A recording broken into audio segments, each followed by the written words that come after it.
Welcome back, everybody, to the 2021 NCF-Envirothon hosted by Nebraska.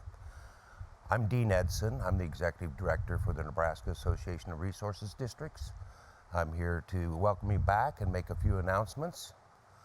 I'm supposed to give you a little bit of background on myself, a little self-introduction, and so I'm going to start a little lightheartedly for you. I used to farm in central Nebraska full-time back in the 70s and 80s, and the ag crisis hit Nebraska pretty hard in the early 80s. And I lightheartedly tell you this, that it was a troubling time, but my banker and I had a good working relationship, and I think that's important for you to know from the standpoint is you're going to have to work with people in every field of your work endeavors or whatever you do. But my banker and I came to the mutual conclusion that both of us would be better off if I was in a different line of work. He'd make more money off of better loans. I'd probably make more money doing something else. Anyway, I went back to school, a non-traditional student, age of 28, got a degree, started my career working for Nebraska Farm Bureau as the Director of State Governmental Relations. Did that for 11 years. And since 1997, I've been the Executive Director for the Nebraska Association of Resources Districts. When I left the farm back in '84, I made it a goal that I wanted to own that farm someday. And so that was a goal and objective of mine. And I'm here to tell you that that all worked out. And so all of you kids that are listening in here, all you students, and you're the top students in each of your state, always remember, set goals and objectives. Make them attainable. Once you attain those goals and objectives, cross them off, make some new ones. Your life will be much, much better, and you'll be a much, much happier person. Anyway, again, I want to congratulate all the teams for competing and testing and the oral presentations. Everybody did a wonderful job. You all learned how to work together as a team to come up with solutions to issues, answers to questions. You're going to find that true all the way through your whole career, is that whatever issue you're working on, there's going to be differences of opinions. I encourage you to keep an open mind, listen to other people, listen to their concerns, try to evaluate the situation, and try to create win-win situations and help resolve the issues. So whatever you do in your career, even if you go off and do something else and you're still interested in environmental issues or water issues, you can still be involved. Take a look at the opportunities that are in front of you. Always, again, keep an open mind, keep learning. What we're going to do this afternoon, I'm going to outline just what we have for this afternoon's events.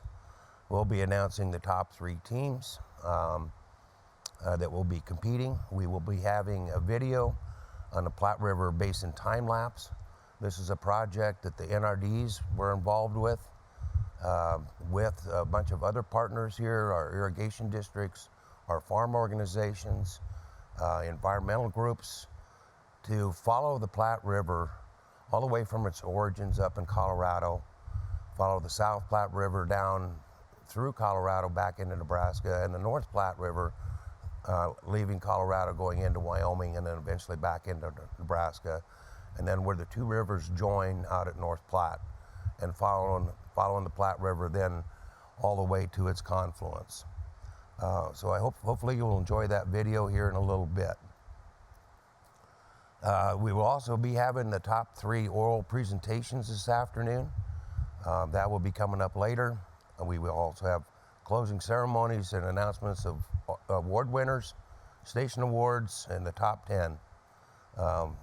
There will be 10 teams that will receive prizes. And immediately following this announcement, I'm going to announce the top 3 teams. The top 3 will be sent an email with details how to access Zoom for their presentations.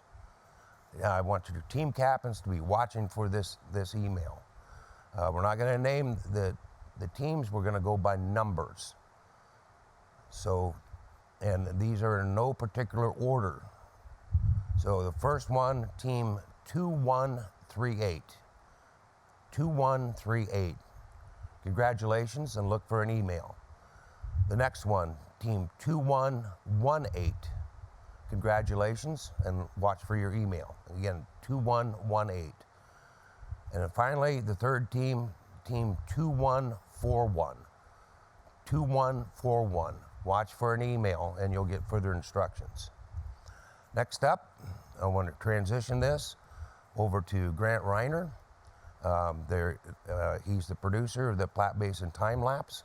He won't be live, but the magic of TV will roll this into a video. So onto the video we go.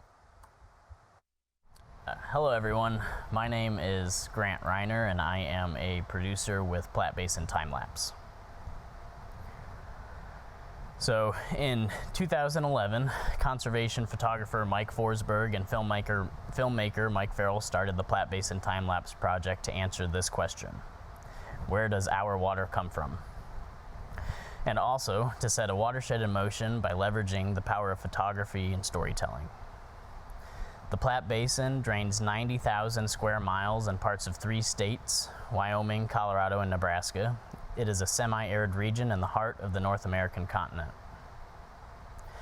The Platte's legacy is that of a wild, braided prairie river, but in the last century, as America grew west, it has been mostly tamed, and today water is one of the most important breadbaskets and agricultural powerhouses in the world. The Platte gets its water from 3 sources: snowpack from the Rocky Mountains in Colorado and Wyoming, the Ogallala Aquifer, one of the largest groundwater reservoirs in the world, where almost half its total volume lies underneath the Nebraska sandhills, and our region's weather, where average annual precipitation can range across the basin from 8 inches in the far west in the rain shadow of the Rocky Mountains to over 30 inches in the more humid east. When the project started in 2011, the bathtub was full. This was the Platte River at Rowe Sanctuary in central Nebraska in midsummer. And then in 2012, someone turned the water off and the basin experienced historic drought conditions. But wouldn't it be cool if we could compress time and see all that change take place from wet to dry? Well, now we can. By compressing time with time-lapse photography, what would take years to watch in real time can be compressed into just minutes or seconds. The result is a new way of seeing process on the land. It brings that old, boring physical geography textbook to life, and it shows the land as a living, breathing organism.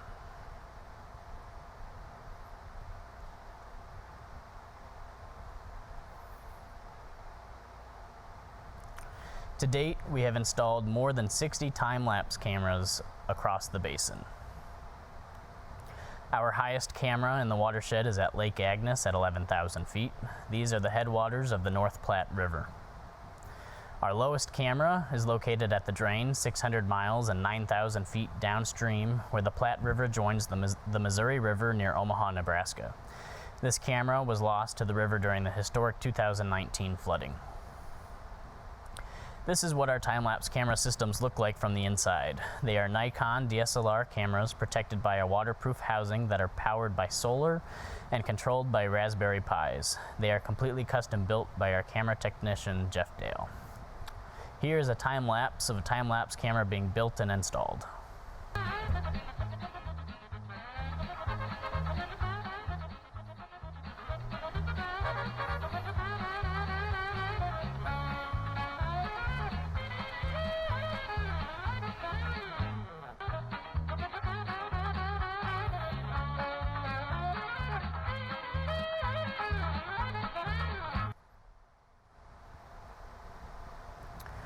This is all great, but why are we doing all of this?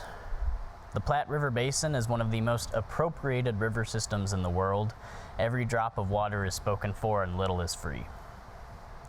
The basin supports an industrial agricultural powerhouse laid over one of the most endangered and altered grassland ecosystems on Earth. Beneath the ground, it harbors more than half of the mighty Ogallala Aquifer, fossil water whose quantity and quality are at stake. Today, this basin is being asked to be both food producer and energy pump in an age of climate change and economic uncertainty. So again, what do we hope to accomplish with this project? To answer the questions, where does our water come from? What is the journey water takes it to make to your faucet or center pivot? What role do humans play in this journey, and what is at stake in our decisions? What could we learn if we could see change on a landscape in a new way? Could we build a community around seeing a watershed in this new way? Could this project be a template for other watersheds around the world? This is what inspires us, and this is our aim. All of those images you just saw were taken by some of our time-lapse cameras. So now we are going to take a look at one of our locations in a bit more depth. This is a camera we have at UNL's Gudmundsen Research Station north of Whitman in the Nebraska Sandhills. Time-lapse is not limited to just videos, but with more than 1 million images recorded, our project has the ability to create many different styles of time-lapse presentations to better understand processes across the Platte River Basin. So we can tile images together to show a year of time, or we can string them together to create a video,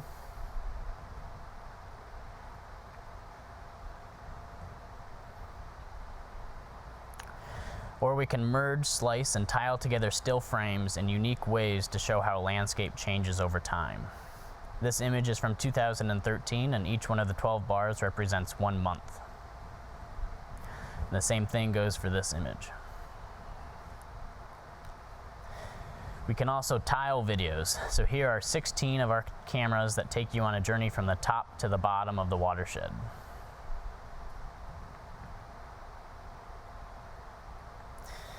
We are also pairing time-lapse images with acoustics to not only learn how the landscape changes over time, but also to understand the species that are present.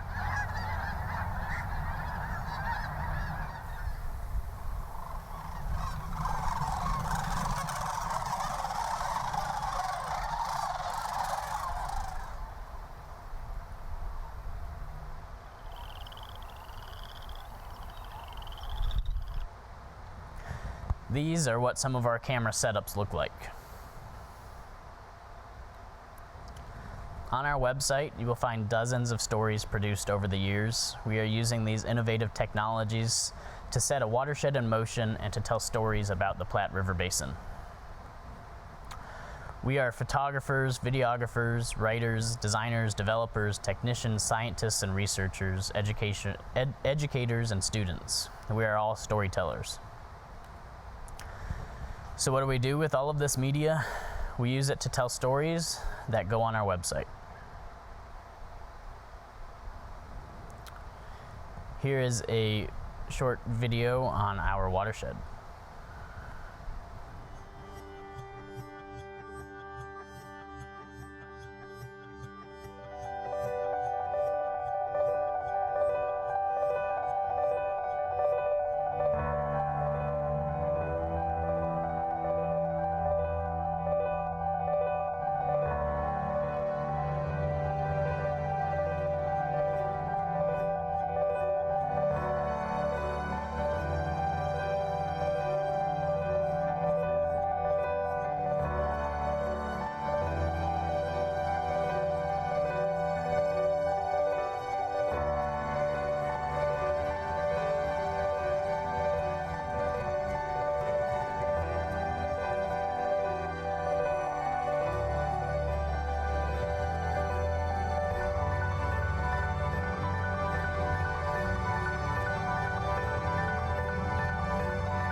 PBT is not only time-lapse cameras. Our team is a diverse set of individuals, all with their own set of skills. However different we may be, we are all conservation storytellers. Well, this is me. My love for photography and videography started in college while I was getting a degree in fisheries and wildlife. But really my love for nature started in high school. And I spent every moment I could outside. And then after undergrad, I got a master's of applied science with an emphasis in science communication. And now I'm pursuing that, and I'm going to talk about one of the projects that I started during my undergrad. So I spent 2 years getting my master's degree and decided to conduct my project in the Wildcat Hills near Scottsbluff and Gearing, Nebraska. The Wildcat Hills are considered a biologically unique landscape consisting of short grass prairie, mixed grass prairie, ponderosa pine woodlands, mountain mahogany shrubland, freshwater seeps, and western sandstone cliffs, to name a few of the terrestrial communities found in this geography. I decided I would create short films for the Wildcat Hills Nature Center. This first short film is titled Low Intensity.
We've learned in the past 10 years that fire is not always bad. We have understood that we can control fire with fire, and it has a huge impact on the regrowth and the forest of our areas. I'm the fire chief for the Gearing Fire Department. We are in Cedar Canyon Wildlife Management Area, which is about 7 miles southwest of Gearing, Nebraska. You know, the Wildcat Hills is a gorgeous area, unlike anywhere else in Nebraska. It's a span of hills and different bluffs and buttes that start somewhere in Wyoming, Nebraska border and go closer to Bridgeport. But we've seen fire behavior that we haven't seen in the past. About 2 or 3 years ago, we had the idea that maybe we can create a fire exercise and bring people in from around the area to help put some type of team and firefighters that are truly qualified to manage this fire. We're getting our firefighters out here to recognize the terrain. They're getting in the ability to see what they're up against in the event that we do have a large fire that comes through here. We have 27 engines from Pueblo, Colorado, Colorado Springs, Cheyenne and Laramie, Imperial, Madrid, Keystone, Lemoyne, Ogallala, Baird. And then we have Nebraska State overhead from Emergency Management, Nebraska National Guard, State Fire Marshal's Office, and Nebraska Forest Service. We really found a need that we need to have some aerial resources in Nebraska. The aerial applicator should be coming in already. So can I pick them up direct, or do you want me to come to you? No, you can pick those up direct. Communication is always the biggest issue we run into. Statistically, you've seen a lot of firefighter fatalities and injuries result from communication issues. So we're trying to really beef up our understanding and our training and communication with aircraft. Reese Flowers, 23. Go ahead, Flowers. Hey, I just got a hold of ops. They gave me permission to take this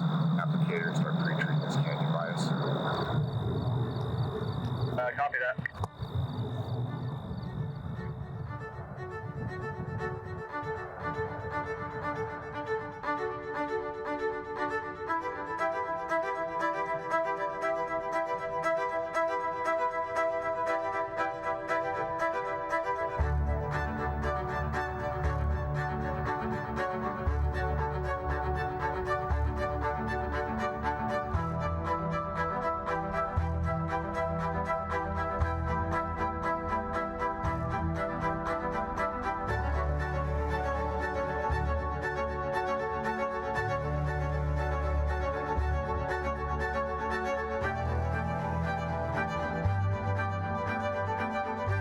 When you see growth and overgrowth of fuels, and when we're talking fuels, shrubs, grasses, trees, the minute that they become more dense and drier seasons, if there is a fire that's affected in the area, let's say it's caused by lightning, you're going to have that fire move into those fuels at a much faster rate, at a much hotter environment, that it's going to decimate the whole forest. So when you're able to produce a low intensity fire, thin the forest out, and put fire on the ground, ponderosas react in a way that it's going to release its seeds. It's going to drop on the ground and regenerate a lot healthier. The grasses are going to come back greener for the elk, for the sheep, for the deer that are in this area. The shrubs are going to be decreased, so that way we don't have that really hot fire behavior move through the land.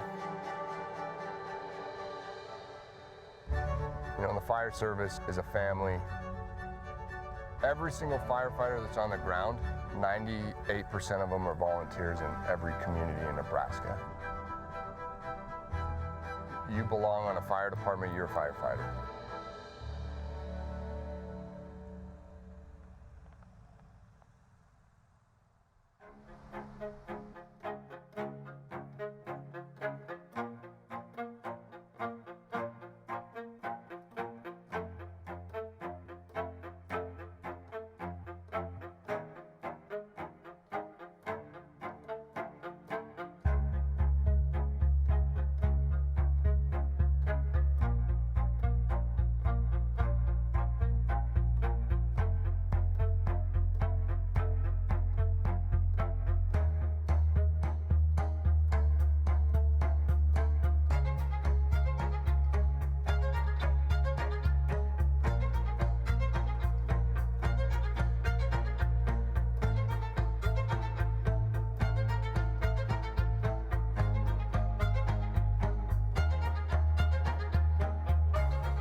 This is the final and longest short film that I produced. It showcases some of the conservation efforts that are going on in this working landscape. The North Platte River in western Nebraska, flowing from mountains to plains. Throughout its existence, this once wild braided river supported cultures throughout time. Indigenous peoples, settlers moving west along the Oregon Trail, and families making a life today in agriculture. Along the path of the river, a unique landscape stands out amongst the rest. It's home to species specially adapted to the harsh terrain, both prey and predator.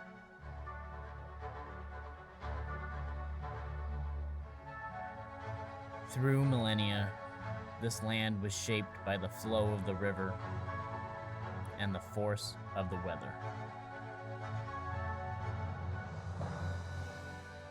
The Wildcat Hills, wild lands and the high plains.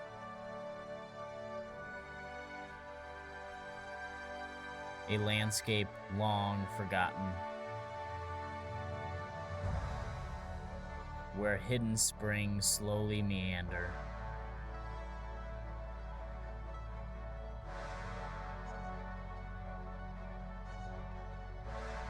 Taking centuries to carve deep canyons.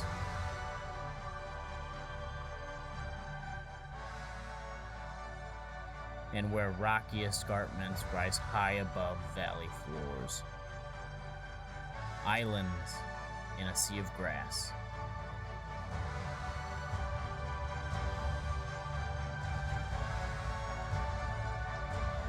The Wildcat Hills thrive in an era of developed landscapes.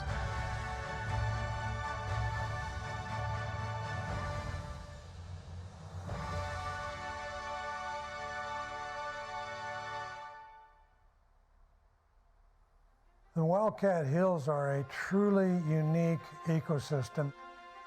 These are real rugged landscapes. There's lots of nooks and crannies in them, and there's a lot of wildlife. One of the hidden secrets has been that not too many people know what lives in the Wildcat Hills. They've become a great resource for this area. It was really surprising, all the canyons and the rolling hills and the buttes. It was just completely different than anywhere else in Nebraska. Completely unique. It was love at first sight. I wanted to go back, and so I did. Located in the panhandle of Nebraska, the Wildcat Hills span across 55 miles east to west. It all started with a backpacking trip. All right. There we go. Spittlebug. I would not have known that it was Nebraska if somebody just dropped me off out there. I probably would have guessed Colorado or Wyoming because Nebraska is supposed to be flat. I was trying to figure out how I could communicate about the conservation going on in the Wildcat Hills. Mike Forsberg mentored me throughout this entire process. Somebody would blindfold you and drop you in the middle of the Wildcat Hills somewhere. I think you'd be amazed that you were in Nebraska. A lot of this land is protected in conservation. If somebody wants to come out to the Wildcat Hills and go walk into this landscape, as long as you're on Platte River Basin Environment's lands or you're on one of the public lands, you can go till your heart's content. And there's not a lot of places like that in the plains right now. PREB is an acronym for Platte River Basin Environments. Our focus is the North Platte River and the environments that flow into or created by the North Platte River system. Our view was that we should be prepared to do things that would enhance that whole drainage, because we had a broad enough view of things that it's not one little piece at a time, it's watersheds at a time. At stake is that we don't have enough open, contiguous space to support these large herds of bighorn sheep and elk and deer, and then they'll go away. I've ruffled a few feathers saying the most invasive species we have in the West are 40-acre ranchettes. But you end up with a house here, a house there, it just changes that whole landscape. Part of our vision was that we would have large tracts that would forever be unencumbered. You can get away in the Wildcat Hills. You can walk for 10 straight miles and still be on public land. I mean, if I can go there one time and fall in love with it, so can a lot of other people. But they need to know it's there first. I've managed Platte River Basin properties for over 20 years. I think in just recent years, we've had the opportunity that a lot of lands have been opened up for public use. It's important for us that people go out and can enjoy the wildlife on these lands. We knew we needed good science. It's important for us that our lands remain working landscapes. Our managers are really the cattle that our ranchers operate on our land. Pat Reese will tell you that it all starts with the grass. Over this entire region, there is a phenomenal amount of topography. The diversity of plant and animal species is representative of a large ecotone. It is literally an area where both plant and animal species from the east and west meet. Well over 90% of all the land in the state of Nebraska is in private land ownership. Platte River Basin Environments, their commitment to public access and proper management of lands is unbreakable. This is very quick access to wild lands. They are wild. With recent game cameras and with U Grant coming to our area, it's really opened up our eyes to the amount of wildlife that's up there. One way that I can get people to care about this landscape is by showing them things they normally wouldn't be able to see. I have chosen to use camera traps and trail cameras. They stay on the landscape, they're motion activated, so when something walks in front of them, it'll trigger that camera. They either take a photo or it'll take a video. One of the camera traps that I have is on top of a butte. It's designated for bighorn sheep.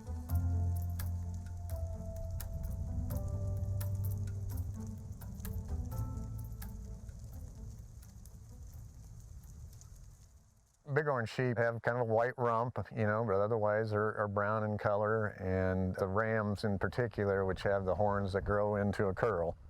One of the reasons of population's decline was loss of habitat. It's critical now that what we still have can be conserved and protected. Preview's been a big part of that. Couldn't have done it without them, to be honest with you, to protect these last great places. It's been a great success so far. We got some challenges ahead of us, but we're hoping to keep it going. A lot of people don't realize that bighorn sheep were native to Nebraska. The bighorn sheep technician out in the Wildcat Hills, I've gone out with him a few times to understand what his role is in the bighorn sheep reintroduction. So each caller sends out a different radio frequency. You just type in their frequency on this transmitter, and my Omni antenna on the roof picks up the signal, and it gets stronger as we get closer.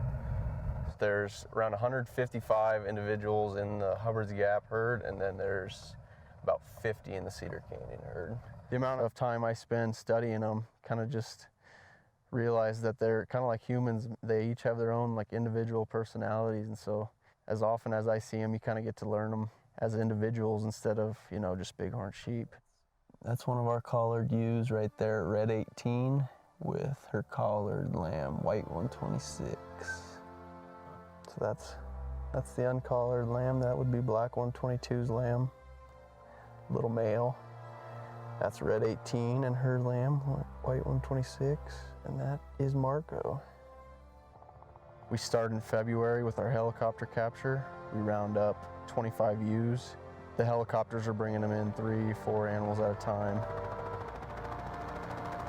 Fit them with GPS collars as well as VITs, which alert us when their lambs are born in the spring. Then we go out and catch their lambs within the first day or so after birth while they're still a little unsteady on their feet, while we're able to catch up to them, determine sex, weight, and then fit them with VHF collars, and that allows us to monitor them through the year.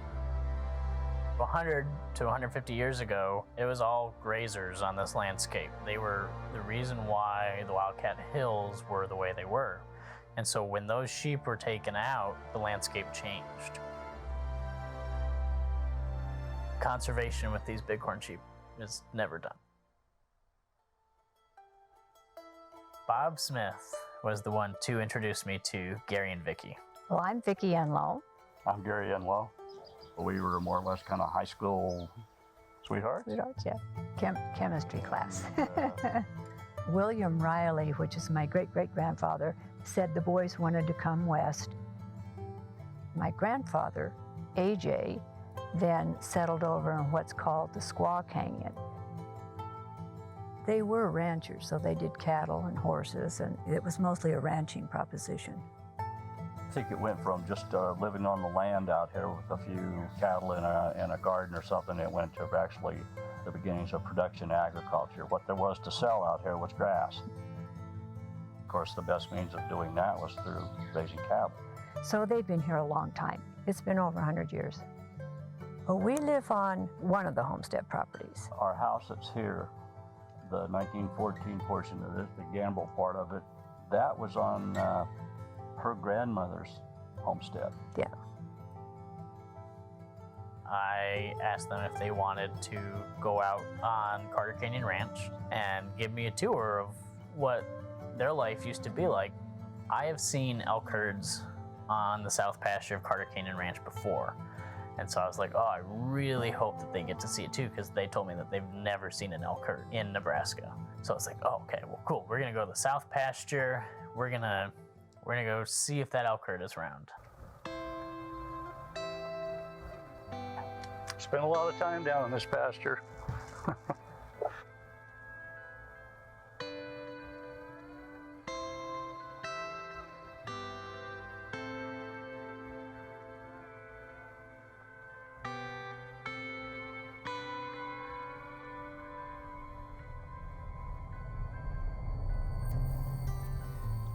There they are.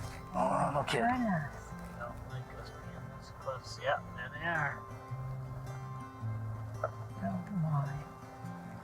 Give you the lens and you We've wanted to see elk for quite a long time, and Grant spotted some for us, so we're taking a good look at them. Beautiful. Well, now when people say, have you seen the elk out here? We can actually tell them, yes, we have. Oh, that is so cool. That's kind of a new addition. That was a real rarity when we were Yeah, they were gone punching from cows here out here. for a long time. Now you just need a few bison. Throw a few bison out here, and everything's here. My son was not interested in ranching. When we initially contacted Preview, why, it was a way of preserving the land, and it was a way of us still having access, as well as our children and grandchildren and children's children and so forth. And we're delighted that we still have open access to hike it or And not hunt it or whatever. It's just where we like to be and where we want to be. It's home. The dedicated conservationists with Preby, Nebraska Game and Parks, landowners and ranchers have all made it possible for working landscapes to coexist with wild landscapes. The Wildcat Hills, with the help of these remarkable people, will continue to be resilient and forever wild.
So the rest of my written story, along with a few more short films, can be found on PBT's website under the Stories tab.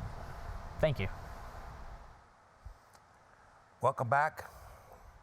I'm Dean Edson, Executive Director for the Nebraska Association of Resources Districts. My job here in this short little portion is to introduce the judges for our final competition. I'm going to start to my far right, which would be to your left. This is Annette Sudbeck. She's the General Manager for the Lewis and Clark Natural Resource Districts. She's worked for the Natural Resource Districts for 10 years, the last 5 years, she has been the manager, general manager for the district. Next is Alyssa Hamill. She's a corporate sustainability specialist with Smithfield Foods. She's been with Smithfield for 6 years. In front of me here to my right is Jim Eichelman. He's the president of the Nebraska Association of Resources Districts. He's on our board. And he's also been on the board for the Lower Loop NRD for 15 years. Jim was involved in a dairy operation, owned and operated it, and then how many years, Jim? 40 plus years. 40 plus years. To my far left and to your right is Brett Weiser. He's the acting state conservationist for Nebraska with NRCS. He's been with NRCS here for 32 years. To my immediate left, to your right, is Tom Riley. He's the director of the Nebraska Department of Natural Resources.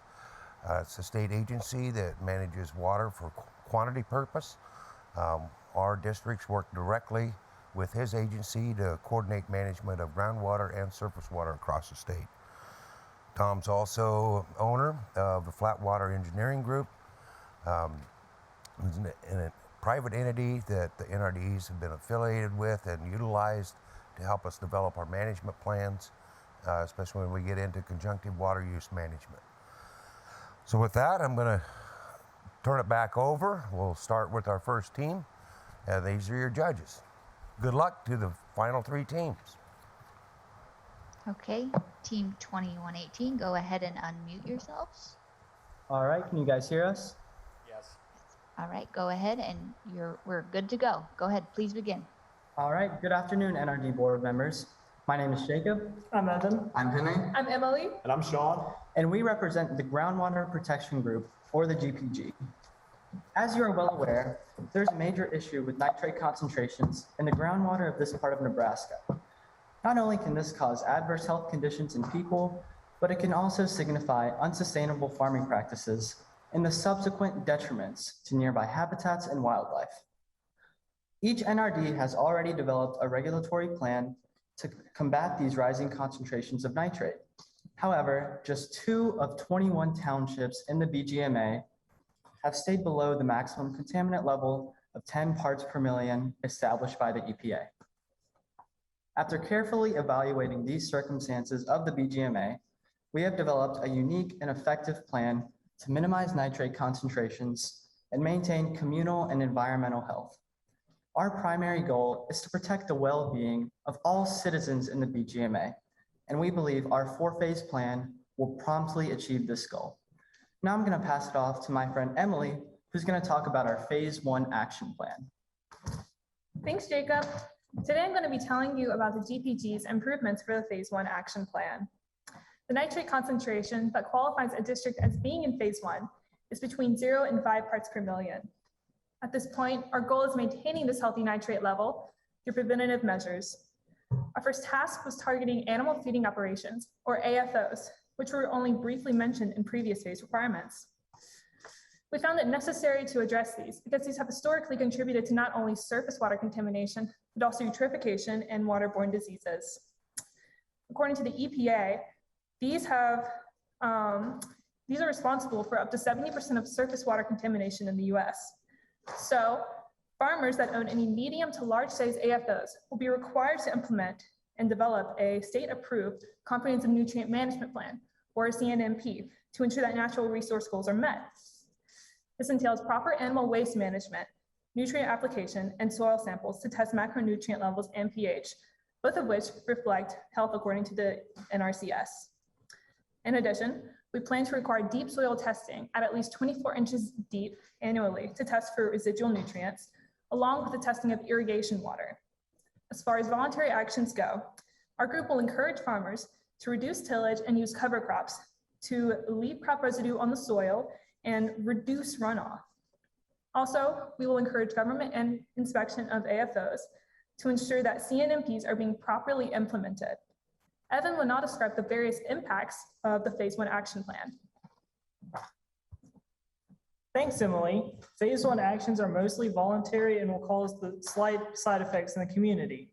No-till and cover crops will make farms more efficient, which leads to less workers being on the farm and less workers have to be paid. These workers can then go on to stimulate some of Nebraska's stagnant industries.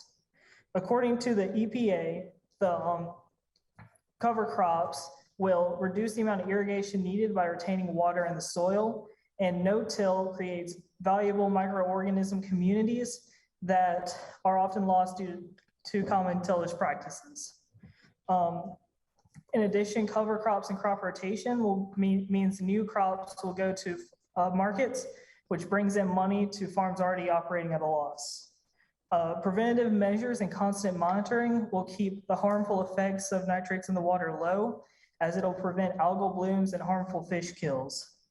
To reduce their harsh effects, AFOs will be encouraged to donate their animal byproducts to farmers, which will reduce the amount of animal manure in the water.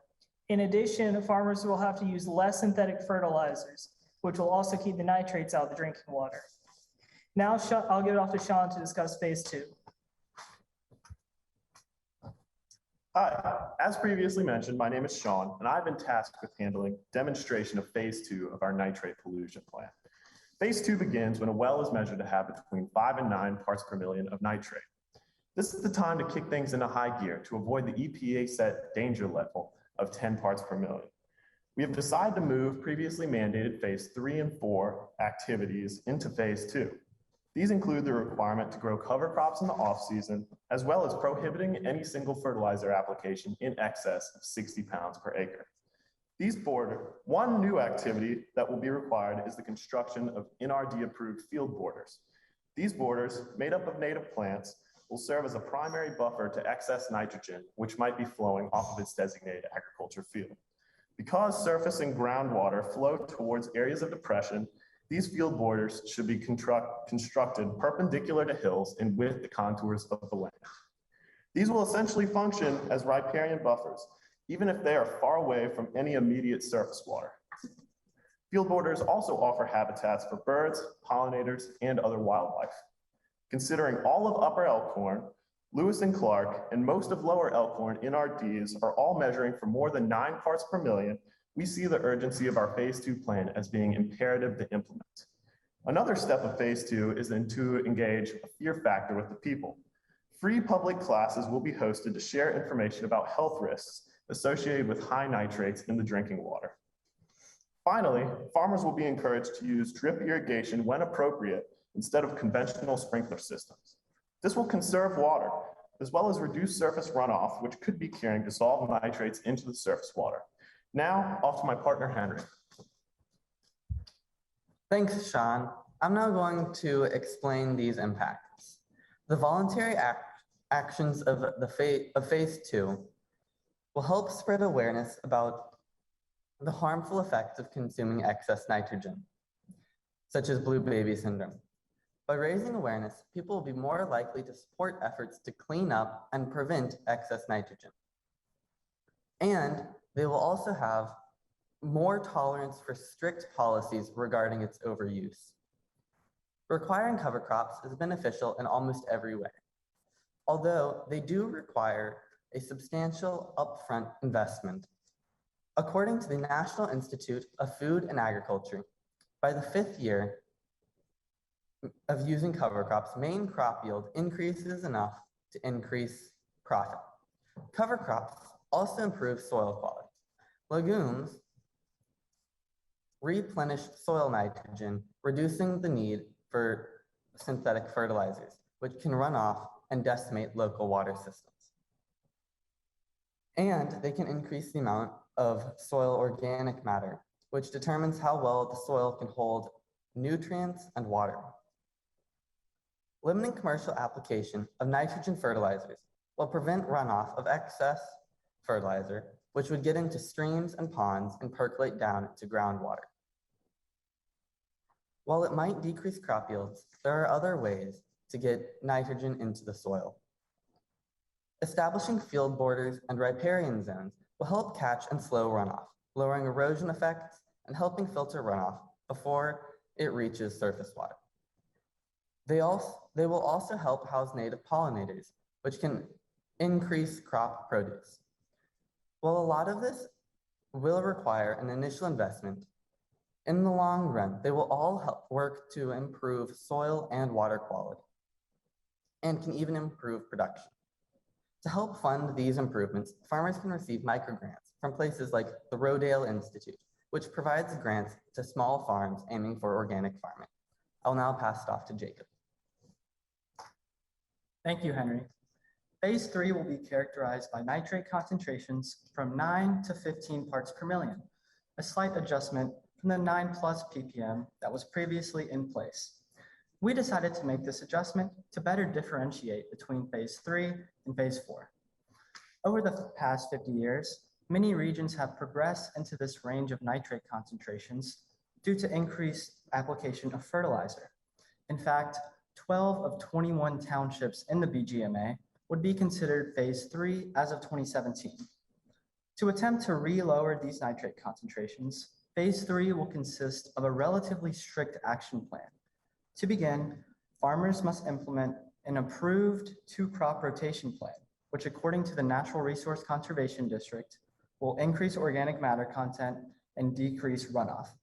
As a result, farmers will enjoy using less fertilizer on their fields. A new regulatory addition in this phase is requiring farmers to realign their fields to farm along the contours of the land. This will also contribute to lower levels of runoff and erosion.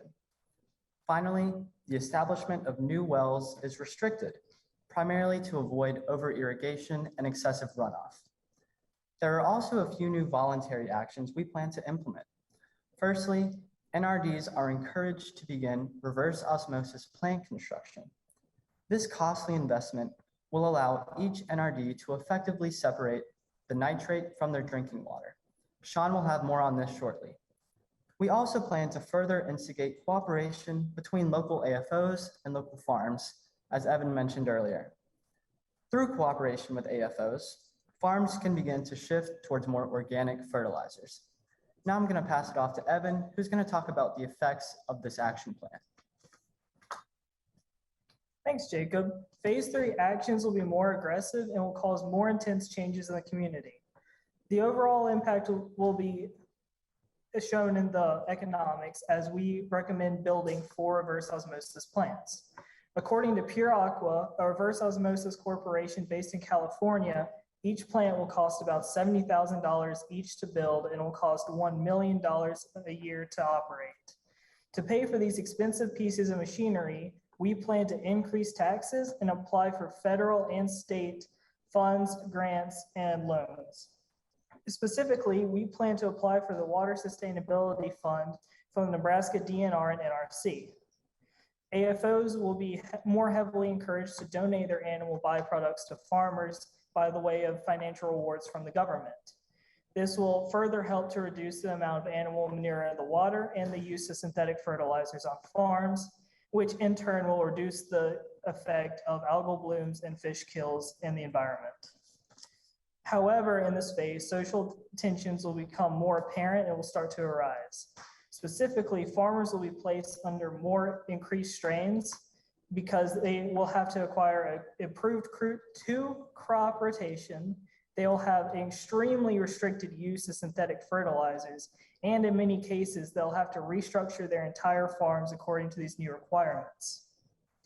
In addition, people could blame the farmers for the nitrates in their drinking waters and the increased taxes, which can cause issues on a local political level and other political levels, as well as other social levels in the state. Now I'll pass it off to Sean, who will discuss phase 4. Now for phase 4. Phase 4 will be enacted following the discovery of greater than 15 parts per million of nitrogen in the groundwater. At this point, stricter policies are much more necessary. We have decided to recycle some old phase 4 policies, such as the requirement for farmers to provide receipts as proof of purchase of fertilizer. This will single out and display any particular cases of over-application. During phase 4, a district-approved crop rotation plan will be instituted based on specific cases of over-nitrification on farms. The GPG has also decided to institute a number of new policies. All farms within phase 4 areas will be required to obtain fertilizer permits through local NRD offices. Farmers not complying with this rule will be severely penalized. Also, following rainfall, no irrigation water is to be used up to 24 hours. This will reduce surface runoff, which will prevent extra fertilizer nitrates from leaching into nearby waterways. Phase 4 also includes a cleanup on the back end of the issue. Although expensive, the GPG has decided that a reverse osmosis system would be the best way to achieve success. With about 1,000 people within each of the 4 NRDs, we estimate that 4 reverse osmosis systems should be purchased and installed, specifically models capable of handling up to 130,000 gallons of water per day. This technology, being so costly, is to be used as a crutch in final efforts to maintain communal health. Now off to Henry to elaborate on the means of accomplishing the criteria of Phase 4. Thank you, Sean. I'm now going to explain the impacts of the Phase 4 policies. Requiring the purchase of permits for use of nitrogen fertilizers will decrease people's use of them because of the increased cost. This also allows limiting the amount of fertilizer used in an area by limiting the number of permits sold. People will probably not like this added cost of production, but it will encourage use of environmentally friendly practices such as cover crops and crop rotation. Increasing the penalties so that the parties most responsible for the water pollution will have to bear the brunt of the expenses will prevent parties that are doing what they are supposed to do from being ruined by excessive prices. All of the policies work to prevent excess nitrogen from getting into the water, so that while using reverse osmosis, the water quality can be slowly improved. These facilities are expensive though, so they will be a burden on the community, but serve the important purpose of cleaning up the dangerous nitrogen levels that could impact community health. Grants and loans can be used to pay for these policies.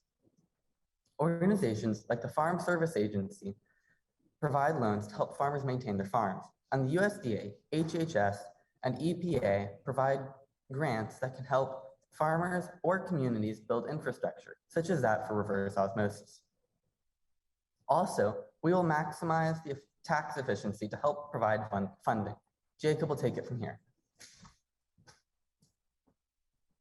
Thank you, Henry. Alone, our plan can seem a bit unrealistic, but with the help of carefully selected agencies and programs, both public and private, we can make our plan a feasible reality. One of the major points for each of our phases was education. By partnering with the Water Education Foundation, we can provide important classes to farmers on the dangers of nitrate in drinking water and on the most efficient irrigation practices. We can also partner with the agricultural programs of local schools, such as Northeast Community College. These classes can offer the community important knowledge in sustainable farming practices. Another one of our major goals was to make sure all areas have equal access to safe drinking water, regardless of income. Partnering with Earth Justice, an agency that specializes in upholding environmental equality, will ensure that this goal is achieved. The policy changes of our plan took place almost entirely on a local level of law, but Earth Justice can also advocate for policy changes in the Nebraska legislature, giving us more leeway in our ability to enforce regulations. The American Forest Organization is another group we plan to work with. American Forests can help us strengthen windbreaks, which are a common defense mechanism against wind erosion. Planting native trees in these windbreaks will also enhance wildlife in the area. The American Farmland Trust and EQIP both serve a similar function to promote sustainable farming practices. The American Farmland Trust functions by helping individual farmers implement viable practices, while EQIP financially incentivizes sustainable farming. By making efficient technology and practices more accessible to farmers, these agencies can help lower the nitrate levels in the groundwater of the BGMA. Emily will take it from here. Thank you. Now, you may be wondering, how do we know if our plan is working? Well, that answer lies within the phase steps themselves. For example, phase 1 soil test will provide insight into soil properties like pH and nutrients that reflect overall soil health. Each phase will require these annual soil tests, as well as the testing of irrigation water to ensure that only the amount of fertilizer that is able to be absorbed by the plants is being applied each year. Because all irrigation water contains salts, which are consequently added to the soil and therefore groundwater with each run, it is essential to require the testing of this water. If districts see a decrease in nitrate levels in the soil as well as irrigation water, they can assume that these steps are effective. In addition, field buffers required in phase 2 will further contain runoff, and the quality of irrigation water will reflect how well that method is working. Moving on, it should be noted that no voluntary actions are available in phase 4. At this point, we cannot risk any further groundwater contamination, considering the detrimental effects that this will have on not only drinking water, but also wildlife and aquatic life. Of equal importance is the impact that the cost of implementing this new plan will have on farmers. But with cooperation with agencies like the American Farmland Trust and EQIP, the financial burden will be greatly reduced, and farmers, along with community members, will receive education. We understand how essential it is for people to know where their water is coming from, no matter where they live. We believe if farmers follow these guidelines, alongside the wise use of cover crops, crop rotation, and manure from AFOs, then Nebraska will see a significant decrease in nitrate levels, along with the improvement in farm production. We thank you for listening, and we hope you consider using our sustainable plan. We will now take any questions.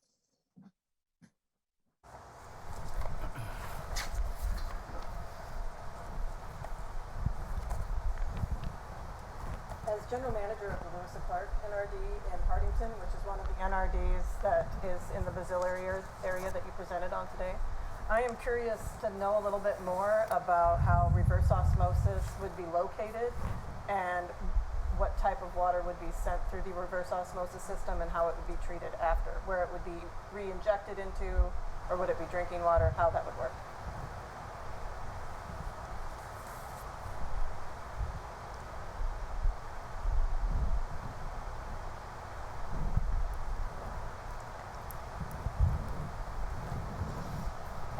So we plan on using the reverse osmosis system in the plant form in order to provide equal access to the greatest number of residents in our Ds. While you can get your under sink household type reverse osmosis systems, we provide this system once again to cover a broad array of people. As far as the use of the water goes, this would be mainly drinking water.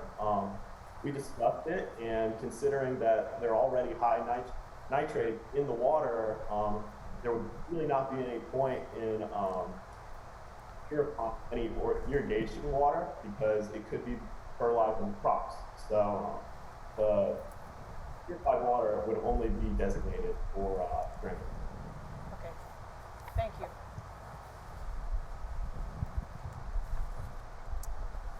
I'm Brett Weiser with the NRCS. The presenter they presented on the phase 2 requirements, I believe, had one suggestion there about any fertilizer application not exceeding 60 pounds per acre. My question is, what is the potential benefit of that recommendation, and what is the potential risk or downside for the farmer for that recommendation?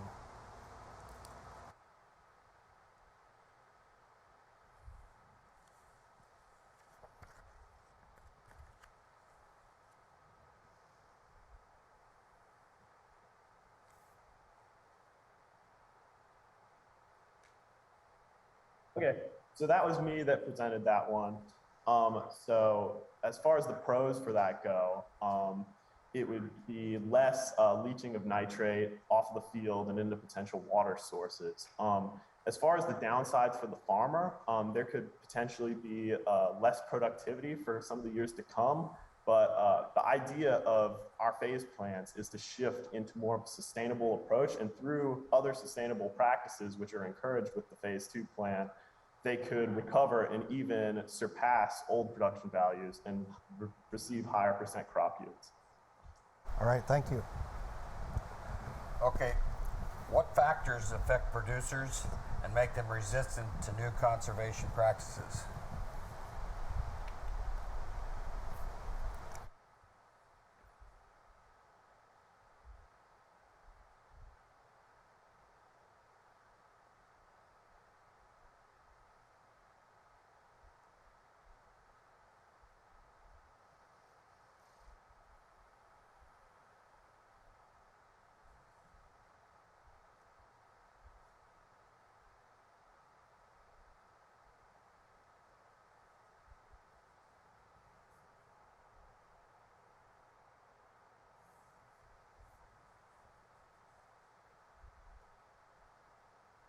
Okay, so obviously farmers are already faced with extreme time constraints. They're trying to produce enough volume crop to go through market, and weather doesn't always agree with farming. I mean, you're working on a variable schedule, so obviously time is a big factor that can come into play and be an issue with practicing more sustainable things, because some of these redesigns of farms, such as building with the contour of the land and constructing field borders, these are things that take time and effort, and they take thought to design. So that would be a negative factor going into it. There's also the financial part of the problem. You know, a lot of farmers, they don't have just money sitting around where they can pay for these improvements to their fields. So that's why we offer several micro grants for farmers to apply for, and this can help relieve some of that financial tension. And it's understandable for farmers to be reluctant to change their ways, because when you've been doing something for so long, you don't want to take a risk, you know, that it might not work, that's going to be too expensive. But we will provide like farmers with the comfort that we will support them financially and that these practices are studied and proven.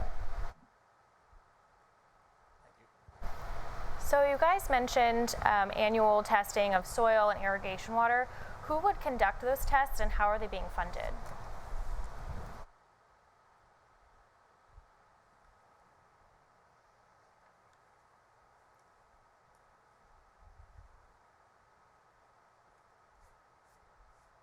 So individual NRDs would conduct the testing for the irrigation water, and the funds for this would be provided by increased taxes, but this would be a marginal increase. We found in our studies that several of the NRDs are actually using less than half of their taxation power. So obviously, without wanting to increase taxes by a significant margin, there is room to play with as far as the financials go for testing. Well, hi crew, this is Tom Riley, the director of Nebraska DNR, and first of all, congratulations on being one of the 3 top teams today. That's fantastic work.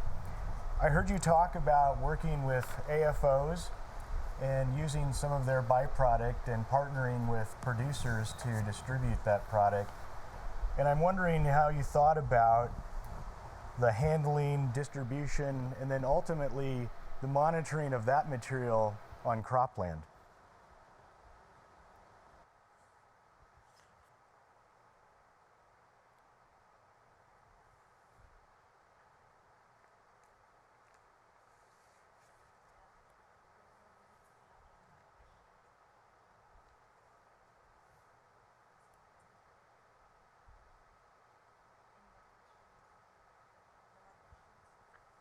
Okay, so as far as encouraging the actual spread of any manure onto the fields, there would have to be financial incentive to do so.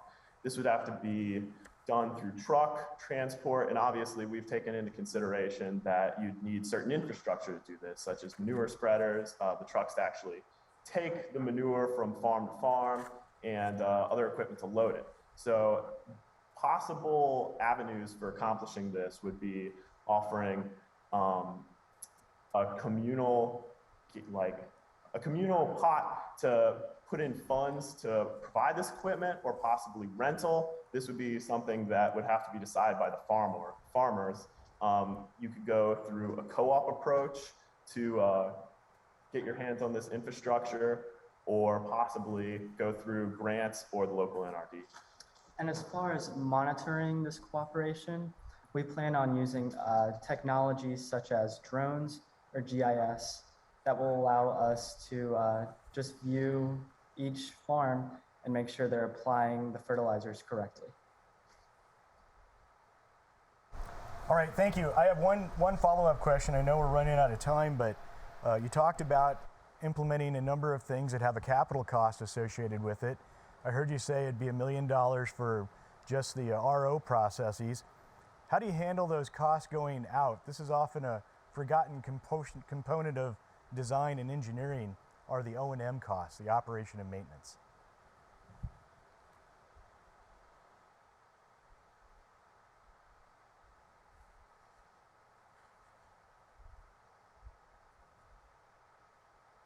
So we actually researched how much money each NRD was using on water treatment right now.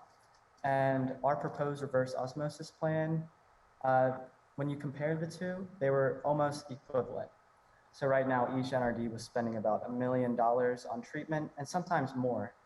So our reverse osmosis plants, we've definitely taken into consideration the costs. So also, in years going forward, the idea of our phase plans is not to stay in that phase at that intensive regulatory action. The idea, obviously, is to back down in nitrate measures. And so while we may have to pay this premium to try and remediate the resource for several years, eventually this investment should bring the cost down.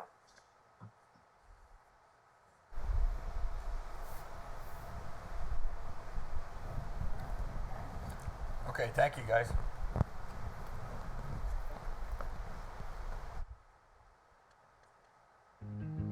If you don't take care of the soil, it's not going to take care of you, and that's all we've got out here. We don't have coal, we don't have gold or silver, but we got a gold mine in that ground, we just take care of it.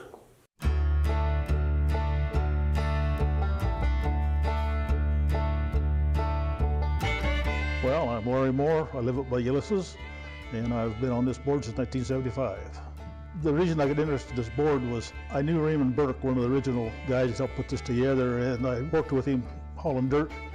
He didn't like to drive at night, so once in a while I'd be a chauffeur at night to meetings, and I didn't know what they were really doing, but I'd go to the meetings, and there'd be Morris Kramer and the other senators sitting there talking about something called NRDs. And one day a neighbor came over and asked me if I put my name into to be a candidate for the board. So that was in 1974. I got elected and I served on that first board. I've been on ever since. Have you ever seen that cartoon or that picture about you've been farming along, these two little boys? Well, that was me. I'm one of those boys in that picture. I can't remember when I wasn't on a tractor with a dad. Mom was always saying, take that boy with you. So I got to go a lot of places. I got really interested in soil conservation first because my uncle had graduated from university in 1941, and then he got drafted to service when he came back World War II. Then he went to work for the Soil Conservation Service, and that was his career. So that's where I got interested because he got me started on it. I guess when I really became aware of it was in 1956. We were drilling an irrigation well, and I wasn't very old, 14, I think. Ray Burke had me run the test well, and they were drilling down 275 feet, checking for water, and he started pulling out these soil samples every 10 feet all the way down. And that's the first time I really thought about all the different things there are as you go down. I didn't really give it a thought. I just thought, it's the same all the way down. Here was this sand and yellow clay and red clay and blue clay and rocks, and it just really opened my eyes up to that. After that, I guess I just stayed interested, and I've been real lucky in life. I've been able to farm all my life, and I wanted to be involved in conservation work. I've been able to do that all my life, so not too often you get to do both things you want to do. Since we started in this district, we've tripled the number of irrigated acres in this district, and we're still pumping the same amount of water we were in 1965, and growing twice as much corn. And that's just kind of the way the farming's gone, and that's why I've stayed interested in it. And the next generation coming up is going to do a lot better job than we are because they don't know any different. What I've enjoyed most about this board is the education I've gotten from it. Just with these meetings, I've had a chance to sit in with people from Lincoln, from all sources of areas. I've had the opportunity to go to national conventions, be educated. I've had a chance to go to Washington, D.C. and even testify before Congress, some things that I would have never done otherwise. And you learn about how to get along with people too. I just enjoy it so much that it's almost embarrassing sometimes I get paid for it. It's like the old cartoon about, now they call me the conservationist. It's just the way I was raised, and I hope I've raised my family the same way.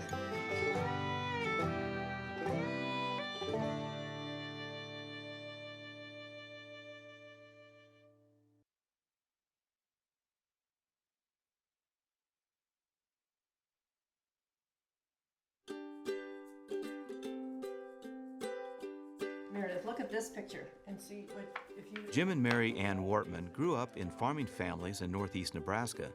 They have both served as directors on their local NRD board and at the statewide level. Through the NRD's Conservation Tree Program, they have planted shelter belts and a living snow fence on their farm outside of Crofton. The county approached us about putting some trees in, and they request that you put it back like 200 yards from the road in order to stop the snow from accumulating on the road. We planted them, they were just little bitty seedlings, and then we put weed barrier around it.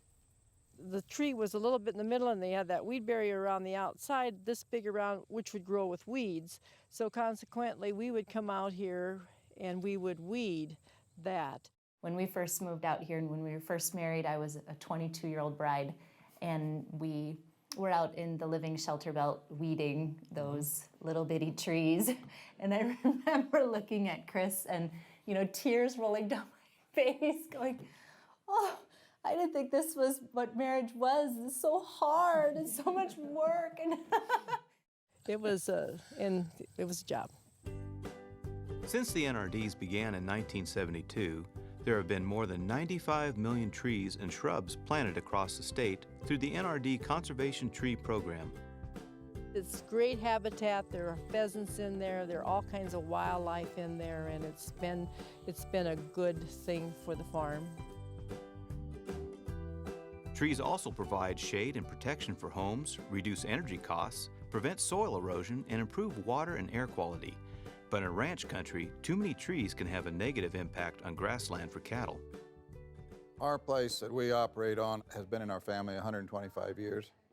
And I guess that resource management is something that's been a top priority. In the Upper Niobrara White Natural Resources District, helping landowners with trees is one of their main activities.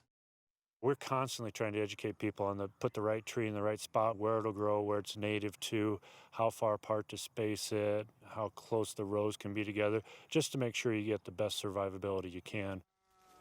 2 years ago, this used to be our East Cedars pasture, and we've cleared it out almost completely. There's still a few popping around, but that's an ongoing project and a concern here. All over the state, there's about 40,000 acres a year of expansion of those cedar tree growths, particularly in central eastern Nebraska. Nothing grows underneath them. You know, they're taking water and nutrients from the ground.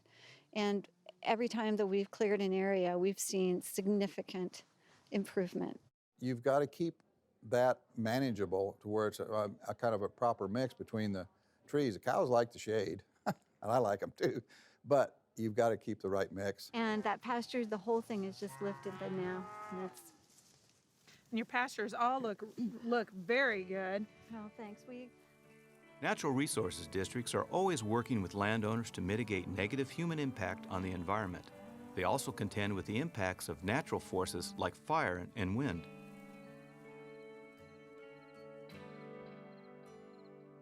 The Pine Ridge came to be known, famous for its pine trees. We get very little moisture out here. Soils are pretty shallow and there's not a lot of nutrients, so it takes a long time to get a tree established. Behind me is the aftermath of the 2012 wildfires.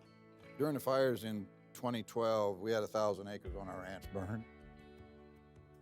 Kind of difficult to deal with, mainly because those trees, they kind of become a part of you when you been in and around and under them all your life, and all of a sudden all they are is a black stem standing there. The district has really worked with landowners to put trees back onto the landscape. It took a long time for the Pine Ridge to get to where it was, and it's going to take a long time to get it back into that condition.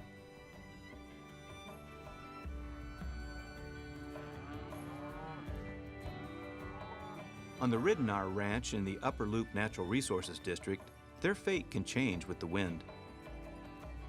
This is a true Nebraska sandhills blowout. We are on sand dunes just because they have cover on them. You know, the early settlers say when they first came, the tops of the hills were all bare. This sugar sand that we're standing in blows very easily, so it doesn't take much for it to be whipping around. An opening from a bull hole, cow trail, road, anything will start to blow out.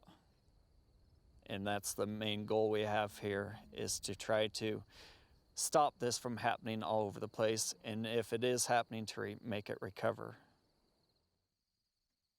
The NRD was crucial in the initial phase of setting up our rotational grazing.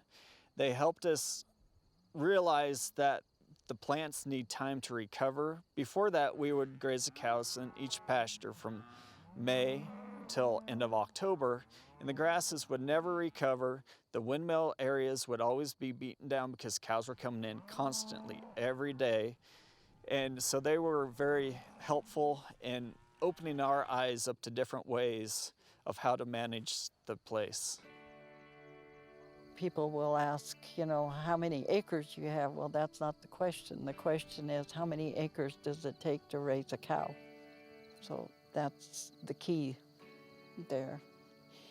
You have to know the limits of what it can do. With help from the Upper Loop NRD education and cost share programs, the Riddenauers implemented rotational grazing. They fenced smaller pastures and moved the cattle more often. That gives the grass more time to recover. This blowout we're standing in used to be 20 times the size it is now. Hopefully in another 20 years, it will all be grass.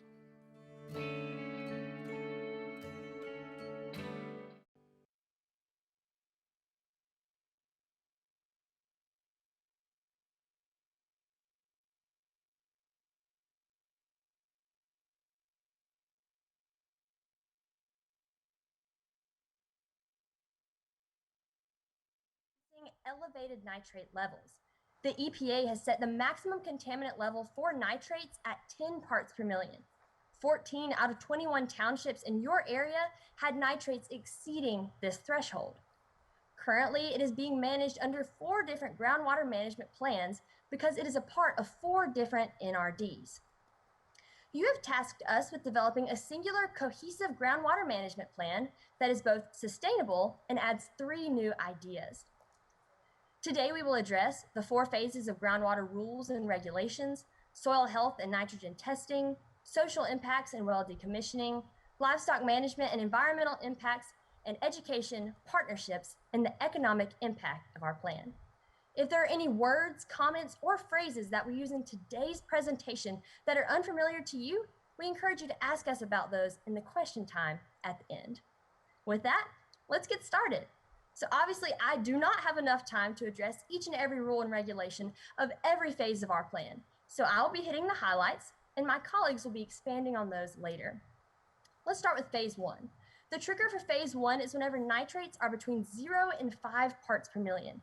These are mainly going to be voluntary regulations because it's only phase 1.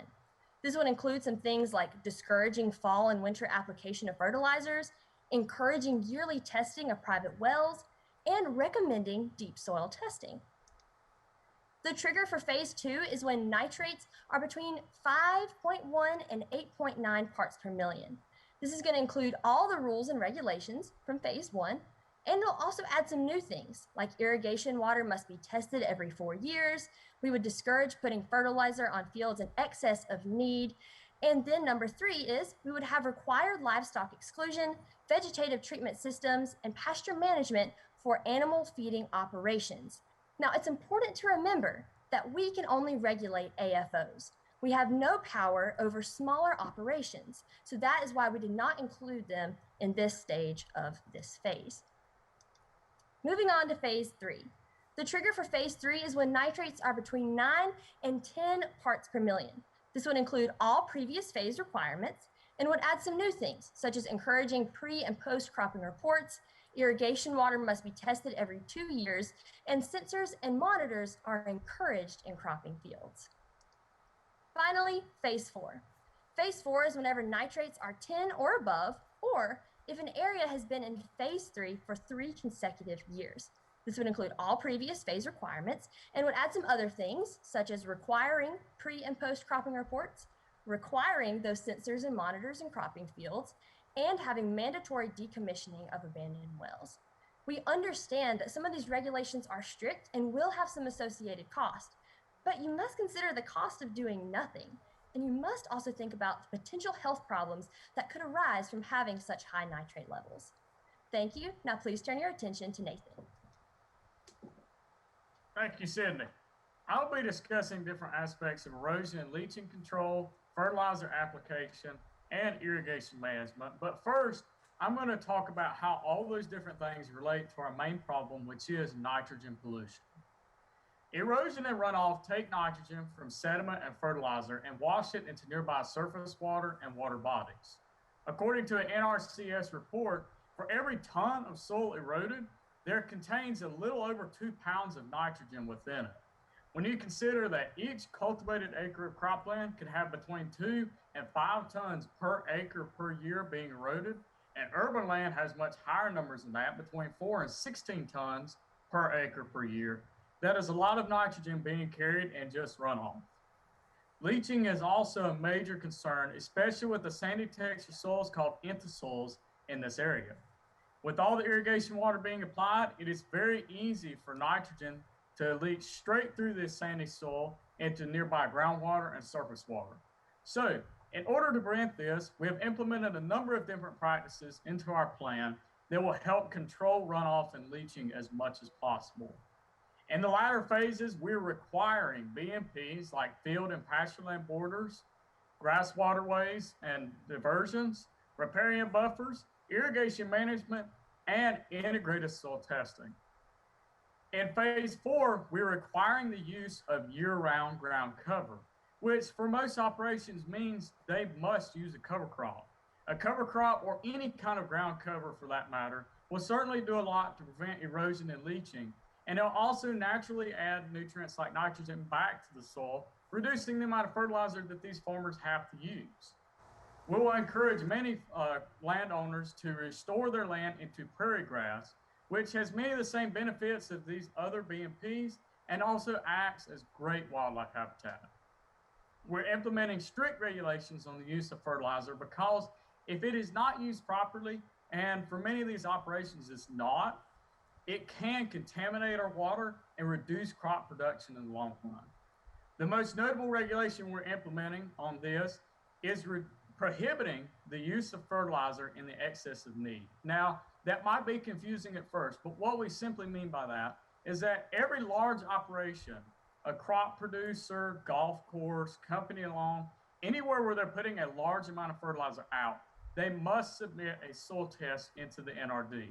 And after determining nutrient levels and other aspects of soil health, the NRD, not the landowner, will determine how much fertilizer is necessary to be used for what they're wanting to use it for. The landowner is completely prohibited from using anything extra. Now, that might be a strict regulation, but it'll certainly do a lot to prevent over-fertilization and nutrient pollution. We're implementing regulations on the use of irrigation water as well, which will not only help with the leaching of nutrients, but also conserve groundwater, which, especially in our area, is a pretty finite resource. In the latter phases, or in phase 4, we're requiring all irrigators to install advanced irrigation monitoring and technology that will help track soil moisture and help farmers understand how much irrigation water is needed on their fields. And it'll also use a flow meter to measure how much irrigation water is being applied. Now, this is a very expensive step. According to USDA, it can cost between $1,200 and $1,300 per acre, but we believe it's a necessary step in order for many of these farmers and other operations to become more sustainable. Because it is so expensive, we hope and will encourage many of our crop producers to transition their land into a dry land farming technique, which has many of the same benefits and which can still be productive. Remember that 8% of the total crop production in our area is done with dryland farming. Thank you for your time. Now please give your attention to Alex. Thank you, Nathan. Hello everyone, my name is Alex Pope, and today I'm going to be elaborating on groundwater and surface water interactions and how this affects water quality, well decommissioning and its potential benefits, and social and cultural issues caused by our proposed plan. So first, let's start off with groundwater and surface water interactions. Groundwater and surface water interact several times during the hydraulic cycle, but mainly when precipitation falls from the clouds, it runs over the land, and it can either will run into a nearby water body, but it also can infiltrate into soil and become groundwater in an aquifer. Humans have created a structure called wells to tap into this aquifer and make water available. The tendency for contaminants to move between groundwater and surface water is a key consideration when managing water bodies for water quality. My team and I have considered this when creating the groundwater rules and regulations for the Brazil groundwater management area. One new idea that we want to bring to the table is well decommissioning. Decommissioning of wells will be done by local professionals at your natural resource districts. When decommissioning wells, things like pumping equipment, valves, pipelines, oil, debris, and other foreign material will be removed, as well as casings, liners, and screens, unless they're impractical to extract. This information was researched by the Natural Conservation Services in an article titled Water Well Decommissioning. We suggest that you decommission a well if it is within 100 yards of a sediment basin or vegetative treatment area. But in phase 4 of our plan, we require that you decommission an abandoned well if your area reaches above 10 parts per million of nitrate. By decommissioning wells in these two cases, we can limit the potential risk for nitrates having a straight shot to an aquifer and contaminating groundwater. My team and I also want to say that we understand the social and cultural issues caused by our proposed plan, and we want to address this feedback. One interest group that we are looking at is owners and users of these wells. They could be potentially using a water source, and we also have to think about the cost of clean drinking water rising. To treat drinking water for nitrate contaminants in the Brazil groundwater management area is, over the past 20 years, is over $9 million. We not only want to limit this cost, but address it with our rules and regulations. In phase 1, we are offering a public town meeting to address the public on the rising nitrate problem and also the rules and regulations to fix it. This meeting will also address the farm versus public agenda. Farming practices are the ones to create the pollution most of the time, but farmers aren't the ones to realize it. People, downstream neighbors, or groundwater, cities pulling from groundwater are realizing it. And lastly, we want to say that we want to prioritize that everyone has a right to clean and healthy water, no matter where they live, if they own or don't own property, or the income they make. Thank you, and please turn your attention to Ellie. Hello, my name is Ellie Jones, and I'm going to be talking about the livestock management aspect of the Brazil groundwater management area rules and regulations plan and the effects that livestock can have on the environment. So to get started, my main points today will be vegetative treatment areas, which are recommended in phase 1 and required in phases 2, 3, and 4, buffers, and aquatic habitats. So let's get started. What are vegetative treatment areas and what do they do? Well, a vegetative treatment system is an economical and environmentally friendly approach to managing nutrient runoff from barnyards and feedlots. They capture runoff from the feedlots and apply them to a permanently vegetated area to prevent nutrient runoff. In Nebraska, storage basins are designed to hold a 25-year, 24-hour storm, expected solids accumulation, and about a foot of extra storage called freeboard. What a 25-year, 24-hour storm event means is the maximum precipitation in 24 hours with the probable reoccurrence of once in 25 years. The stored runoff is then drained or pumped out of the storage basin onto a perennial forage crop and can be applied by a variety of irrigation equipment. The stored runoff carries nutrients for crop growth, which are absorbed by the forage and then refed through the operation. Vegetative treatment systems can help prevent leaching of nutrients into the soil, which could negatively affect water quality. This helps farmers manage nitrogen and phosphorus so that it's being used in a positive way. Up to 80% removal of waste can be expected, depending on design use. This helps reduce the potential for nitrate contamination in the groundwater. VTAs can also help save farmers costs on feed and fertilizer. We do recommend testing the effluent and the soil just to make sure that the nutrient needs line up. Systems use the first few feet of soil to capture the nutrients until they can be absorbed by vegetation. According to the article, The Benefits of a Vegetative Treatment Area on Your Livestock Operation. Now on to buffers. In Nebraska, the best placement for buffers is a grass placement. This helps reduce windblown sediment and provide favorable wildlife habitat. We recommend using a wide variety of grass, tree, and shrub species, focusing on those with a high wildlife value and on native species. We also want to include pollinator habitat. When placed beside water, buffers can help trap sediment, filter out pollutants, provide detritus for the base of the aquatic food chain, and shade the water. Aquatic habitats are very important in the interaction of surface water and groundwater. Since all the streams in the Buzzville Groundwater Management Area are gaining streams, this means that they are recharged by groundwater. So by protecting groundwater resources, we are also protecting our aquatic ecosystems. Taking measures to prevent surface water pollution will reduce the potential for groundwater contamination and aquatic habitat destruction, while also showing that agriculture can be sustainable and productive. Thank you, and turn your attention to Josie. Thank you, Ellie. Hello, my name is Josie Freeman, and today I will be talking about education, economic impacts, and political issues.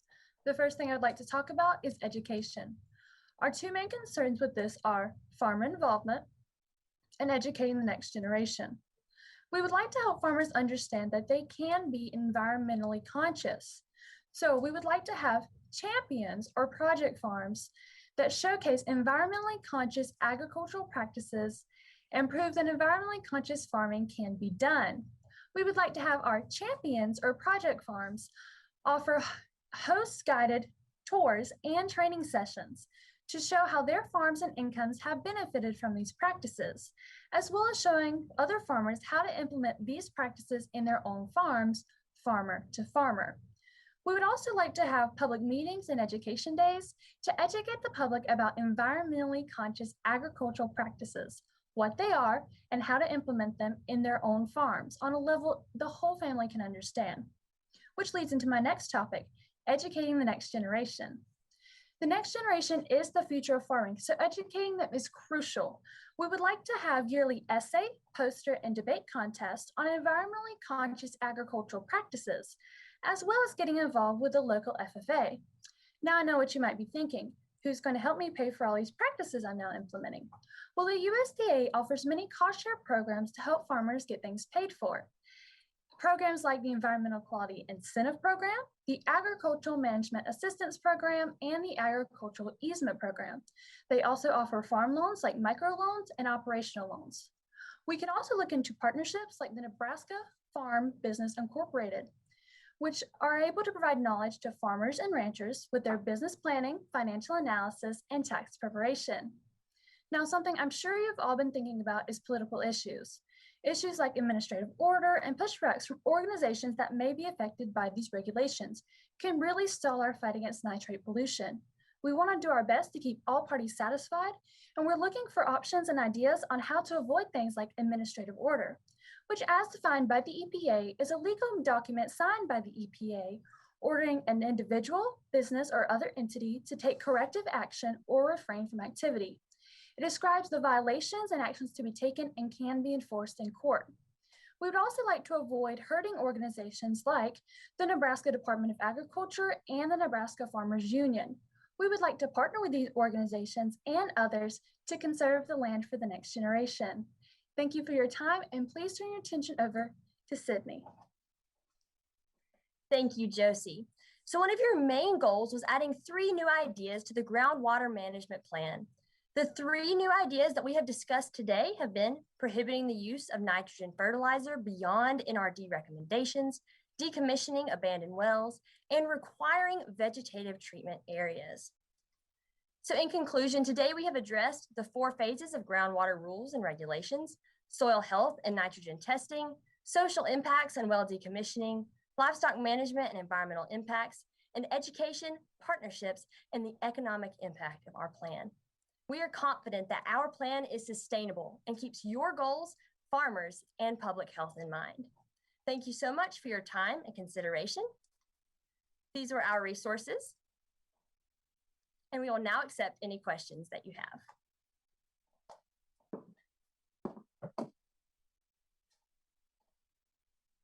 Lewis and Clark, NRD, out of Hardington, Nebraska, which we encompass or include part of the Buzzville Groundwater Management Area, as you know.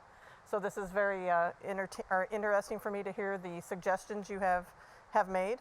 You've done a great job getting here, team. One of my main questions is for converting to year-round cover or grass in phase 4. How would you propose paying for the lost income to the producers, or what is there a lost income to the producers at that transition?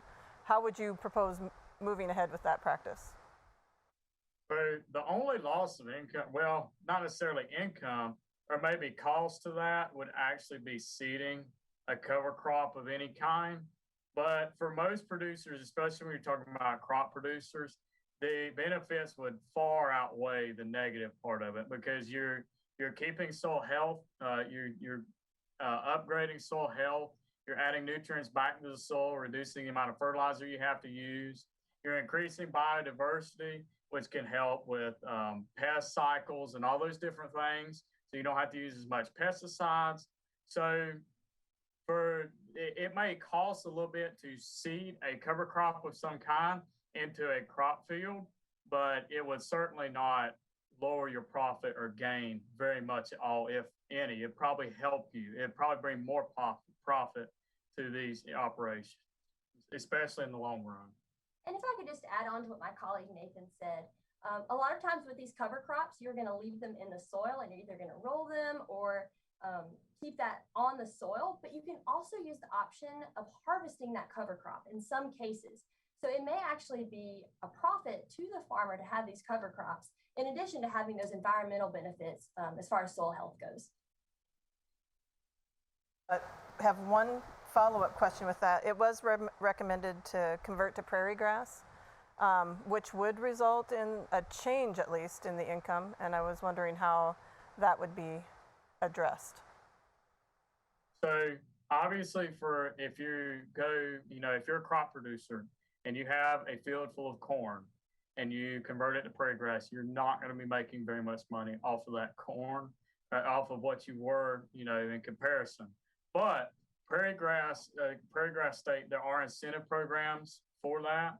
There are incentive programs that actually pay for those producers to convert that land into prairie grass. And for marginal land that maybe production was very low on anyway, it is a very good idea. And perhaps after many years of using or converting it back to prairie grass, it may be the soil health may be a whole lot better later on down the road. So it's not necessarily, when you're doing something like that, you're not necessarily looking at profit as much as benefits to your ecosystem, benefits to soil health, groundwater conservation, all those other benefits that go along with it.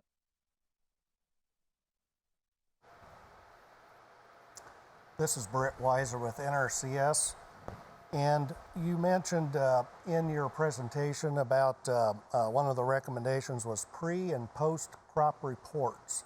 Could you give me a little more detail of what would be in those reports, and how would you use the information?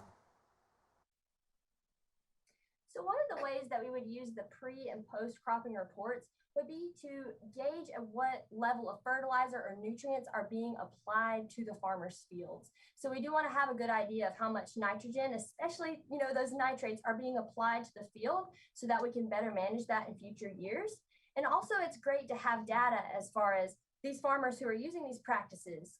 How is it going for them? Is it reducing the nitrate levels in the area? So it's good for us to have that information, and it's also good for the farmer to have an idea of how their fields are doing.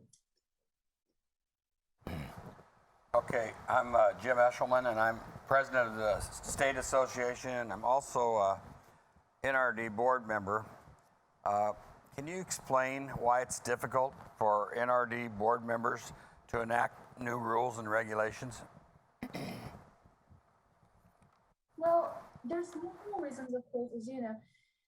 One of the reasons can be pushback from farmers and producers that maybe they feel threatened by the new rules and regulations. That's something we really want to think about, because we are dealing with people, and people can easily feel threatened or maybe even sometimes offended if you don't go about enacting rules and maybe even wording.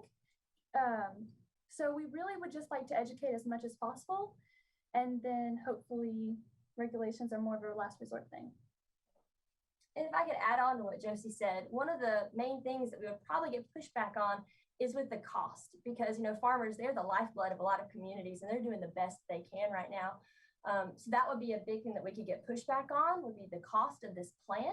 But as Josie said in her portion, she said that there are several cost share programs available, and this is also going to be helping farmers in the long run to maybe not necessarily have more crops, but you're going to have higher quality with less investment. So overall, you're going to be saving farmers money if you follow through with this plan. And another thing that we want to do is that to help with those pushbacks is that in the first phase is most of the practices are voluntary. So as Josie said, we want to educate and hopefully get farmers to voluntarily realize that I need to do these practices. So maybe less regulations as you go down the road.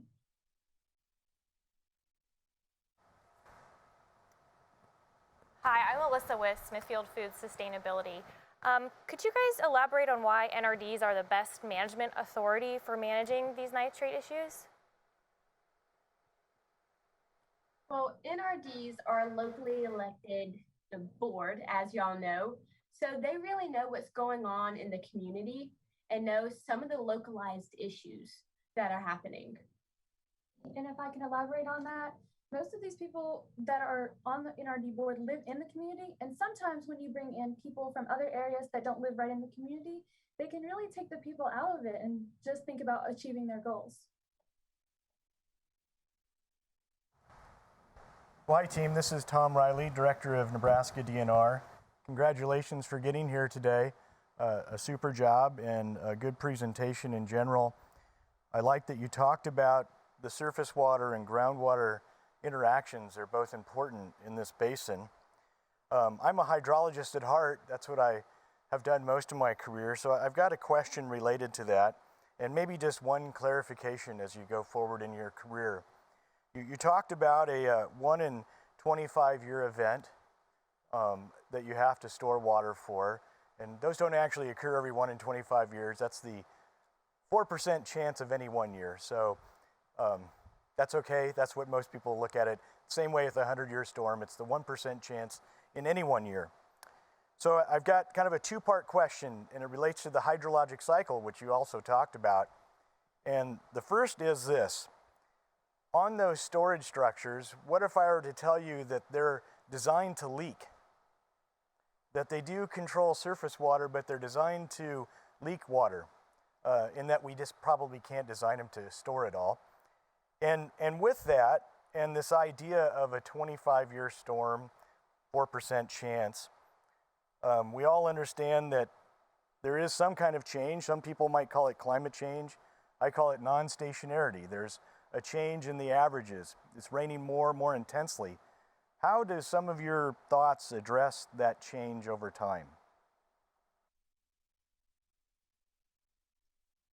So certainly one of the things that we do need to think about is with climate change or things not being stable is that there are going to be more dramatic weather events. So whether that's greater amounts of precipitation, things like that, that's one of the things that we have to keep in mind with this plan is that while we have these vegetative treatment areas and they are designed to hold this amount of water, we may have to rethink some of that into the future and think about some better ways to manage more water and to think about how things might change in the future because of climate change or our environment not being stable.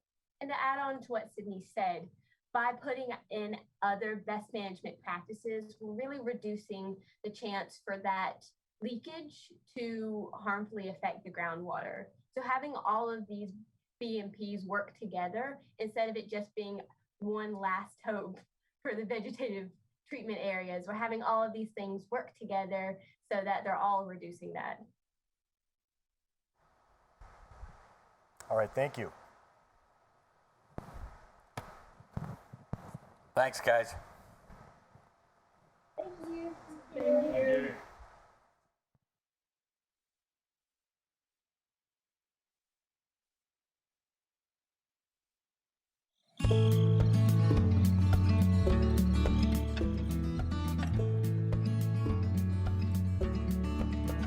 My name is Gary Eberly.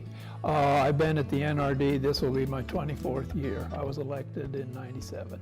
I'm a retired farmer, and I got interested in running for the NRD I was on the York County Groundwater Board for way over 10 years.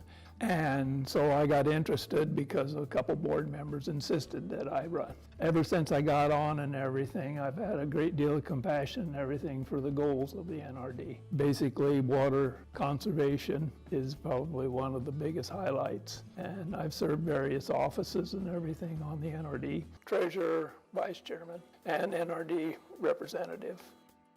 I do think I was an innovator, yes. I started conservation back in the late 70s with water meters. Back then, that was a tool that nobody thought was very necessary. After using it, I noticed that it was necessary to budget water. And then also that evolved into soil moisture blocks for calculating when to irrigate. And this all evolved before I got into the NRD, but once I got in the NRD, it just kind of exploded to a certain degree because I knew that we can do this. We can conserve water. Then it developed into water quality. And so those two things, quantity and quality, have been my interest ever since I've been on the board.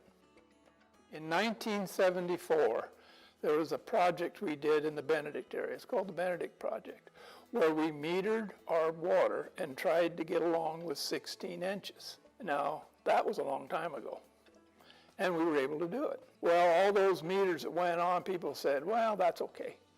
Well, it wasn't okay. I decided to keep doing it. So I ended up putting meters on everything and finding out how much I used.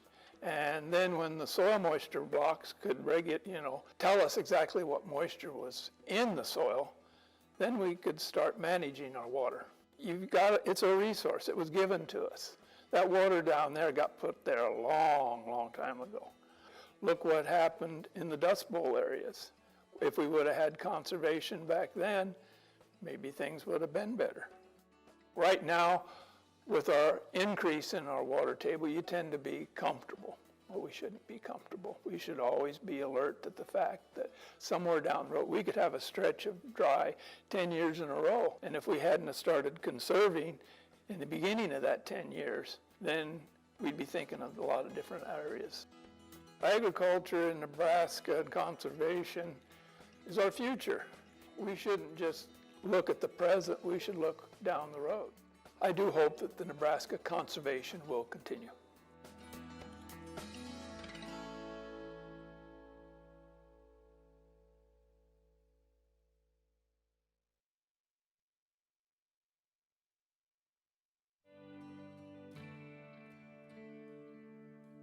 Farmers and ranchers constantly strike a balance between economic forces that can vary year to year and the welfare of the land that sustains us all far into the future.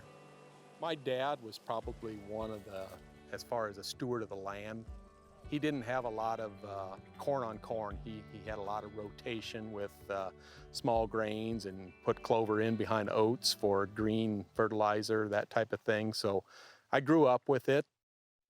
In 1952, we started terracing and just did one field first, and then continued on until the whole farm was under a conservation practice. The Wortman family has witnessed the evolution in conservation practices on their farm and in their district. The terraces just held the water up, and we could tell, on the yields that we were getting better yields by doing that.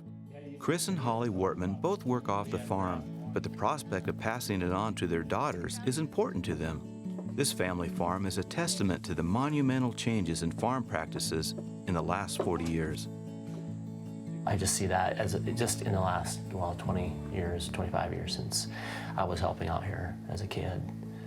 So it's changed immensely. We farmed with mostly 2-row equipment, and when we quit, we were doing 4-row. I was out at Husker Harvest Days. They had a 48-row corn planter out there. Most of my fields, you wouldn't have been able to turn around with it. They're so huge. The management approach to farming, I think, is more difficult today than it was 50 years ago because we're dealing with such tighter margins. We're dealing with more money. So if you're not a sharp manager, sooner or later, it's going to catch up with you.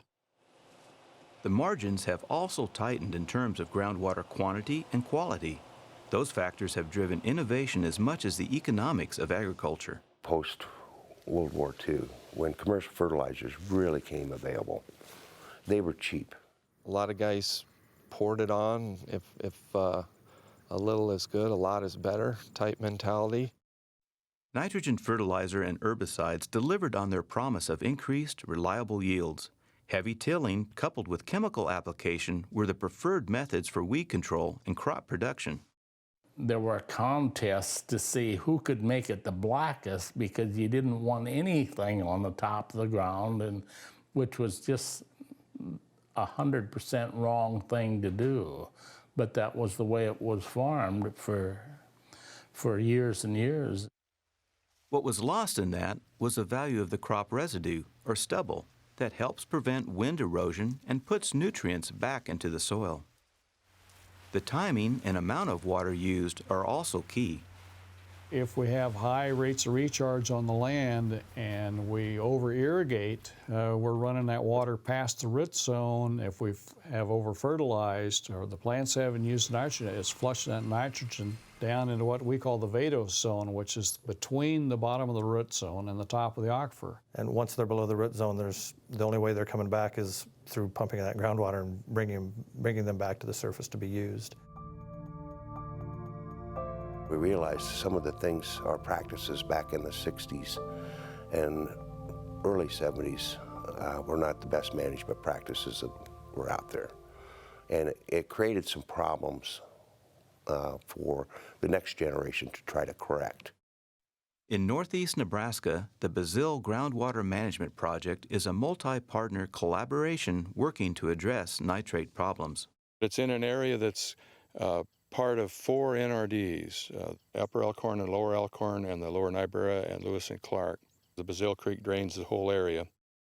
We've known for the last 20 years that there's been a nitrate contamination problem in that area. We've kind of leveled off, but it's still there, and we can't turn the corner to where we get groundwater clean again. With that cooperative effort, we're hoping that in years to come we can get the nitrogen to be lowered and get the producers in this area to also understand they're a part of the solution to this problem. We learn something every day. That's for sure. Dave Condon has worked with the Upper Elkhorn NRD over the years to implement best management practices on his farm outside of Creighton. We started out with doing a little no-till on some of our dry land ground that was maybe tougher ground that I would say, and that was probably 8 to 10 years ago we started doing that. We've just progressed a little bit each year, and this year I was 100% no-till on all my acres. The NRDs offer training and education in conservation practices, cost-share programs, and incentives to help ag producers invest in improvements and new technologies. When trying something new, cost share usually attracts people. A lot of folks, when they're done with harvest, can actually seed a cover crop, another growing crop on top of the residue. Turnips, tillage radishes, and Australian winter peas. Learning how cover crops can hold up nitrates or produce nitrates that you don't have to put it out there yourself, and probably more stable nitrates. So that caught my interest. That's a radish.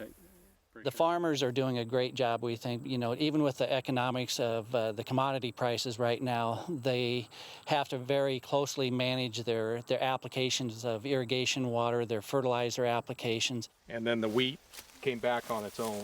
A lot of it would be bottom line too, of if I can produce nitrates myself and not buy them and haul them out there, that really caught my interest. Should be out doing something else, but you know, I'm learning along with you guys. So. This year we cooperated with purchasing the Optrix unit. He's always looking for ways to utilize that nitrogen fertilizer the best, and so we just jumped on board with him. You know, he wanted to try this out, and so we said, you know, we'll help you out with that. This technology analyzes soil characteristics to optimize nitrogen application. What we're doing is we're looking at the color of the corn as we move through the field A greener color would indicate a healthier plant. This is just continuously looking at plants and adjusting the rate that this unit is putting out on the corn. They're concerned about water quality, you know, and they want to do what they can to help, but it's got to be something that, you know, will keep farming profitable, but also help with the environment. Mostly they've been real willing on it. I'm not sure that we've reached all of them yet. And that's why we're doing a concentrated effort with the 4 NRDs. Hopefully we can get to a point where the problem is reversed. Education and cost share programs have helped ag producers become more efficient in their resource management than ever before. Still, in communities across the state, natural resources districts are dealing with the legacy of farming practices of the past century. In 1987, the district approved, it was the very first groundwater management plan in Nebraska for quality. The EPA has set limits on maximum contaminant levels for safe drinking water. MCLs are measured in milligrams per liter or parts per million. The MCL for nitrates is 10 parts per million.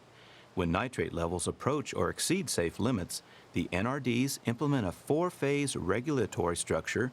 Under each phase designation, increasing regulations apply. We do have a large area of our district that's in a phase 2 and phase 3 area. We require them to do soil samples, water samples, and write down their expected crop yields and what their actual crop yield was. Then they can calculate how much they have in the soil that is present for the next crop, and then how much do they need to add to that to get the yield goal that they're really shooting for. It's an educational process is what it is to make them realize that there is a recommendation out there of how much nitrogen should be applied to a crop, and we just want them to be aware of it before they make that decision. The first line of groundwater defense is education, and those efforts in the Central Platte District are slowly paying off. I know going from nearly 20 parts per million to 14 parts per million from 1987 to 2015 doesn't seem like a lot, but when you figure that we started applying nitrogen in this area probably in the 30s and 40s, we didn't get to where we were overnight. It may have taken 20 years to have that nitrogen move into the system. It may take 40 years for it to get it completely out of the system. Okay, I give you a cue. You guys are good to go. Go ahead. Good afternoon, NRD board members. The great state of Nebraska has a slogan. It's so much more than meets the eye. While this is true for Nebraska's prairies and farmland, it also describes the essential groundwater resources that lie beneath. The Ogallala Aquifer, which supplies most of Nebraska's water, is a shallow, unconfined aquifer recharged by precipitation and meltwater. Due to the permeable Great Plains soil and lack of confining layer, the aquifer is extremely susceptible to pollution. In fact, nitrate contamination from commercial fertilizers increased 28% from 2003 to 2017 in Nebraska alone, and the trends continue to rise. In 2018, the Nebraska Public Water Supply Program reported that nitrate contamination affects almost 33,000 Nebraskans. One area of particular concern is the Bazille Groundwater Management Area, or BGMA. Located in northeast Nebraska, it covers 4 natural resource districts, is comprised of 21 townships, and sustains 10 municipalities and 7,000 area residents. Within the BGMA, groundwater is the primary drinking water supply, yet 14 of the 21 townships exceed the maximum contaminant level of 10 parts per million for nitrates. According to the Nebraska Association of Resources Districts, Nebraska's unique natural resource district, or NRD system, is responsible for the development, management, use, and conversion of ground and surface water. Therefore, it is our responsibility as NRD professionals to ensure that the BGMA has a clean, sustainable water supply for the future. We have developed a comprehensive set of groundwater rules and regulations for landowners and other stakeholders in the region. Our plan is divided into 4 phases based on the level of nitrate in the groundwater. Each township in the management area will be placed in the phase that corresponds to the average level of nitrate in its groundwater. We have chosen the nitrate triggers to meet the increasing magnitude of the problem and to comply with the federal standard of 10 ppm for drinking water quality. All rules and regulations from each phase will continue to apply in all subsequent phases. Phase 1 of our regulations will include any townships with average nitrate levels up to 5 ppm. One way our plan is unique is we believe collaboration and education is key to success. Therefore, phase 1 will emphasize collaboration among interest groups, education for farmers and other residents, and assessment of ground and surface water. We encourage all townships to form advisory committees made up of local farmers, businesses, resource professionals, representatives from municipalities, and any other interest groups. These committees would meet regularly to discuss concerns or conflicts and to steer local water management. We also urge all farmers in the BGMA to attend programs offered by the 4 NRDs to learn about nitrate contamination and water protection. Since children are our future leaders and policymakers, we encourage townships to offer safe water awareness programs in local schools and to take advantage of the NRD's nationally known environmental education programs.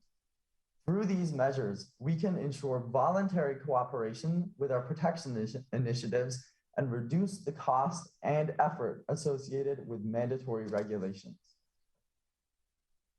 One simple assessment tool we suggest for farmers is the University of Nebraska's Crop Watch, a platform that provides data on crop water requirements, recent precipitation, soil infiltration rates, and evapotranspiration rates.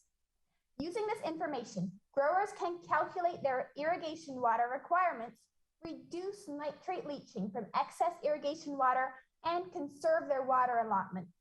We will encourage all farms in phase 1 to implement a nutrient management plan and to conserve their water allotments. We also advise well monitoring for nitrates and deep soil sampling to a depth of 2 feet. Fall and winter fertilizer applications will be discouraged. To supplement these recommendations, we will require that a nitrate water analysis be conducted every 4 years by a certified operator of wells in the management area. All wells must have a permit, and applicators of fertilizer must be certified to apply nitrogen fertilizer. Phase 2 of our rules and regulations will include townships with nitrate levels up to 10 parts per million and will focus on nutrient best management practices. We encourage farmers to adopt several BMPs, such as filter strips, grassed waterways, and riparian buffers to filter sediment and nutrients. In addition, we advise farmers to adopt a crop rotation that includes cover crops and uses conservation or no-tillage systems. The NRCS has found that cover crops can provide up to 100% of the nutrients required by crops, thus drastically reducing fertilizer cost and use. Another way our plan is unique is that we encourage growers to use regenerative practices, such as integrating livestock into their crop rotation.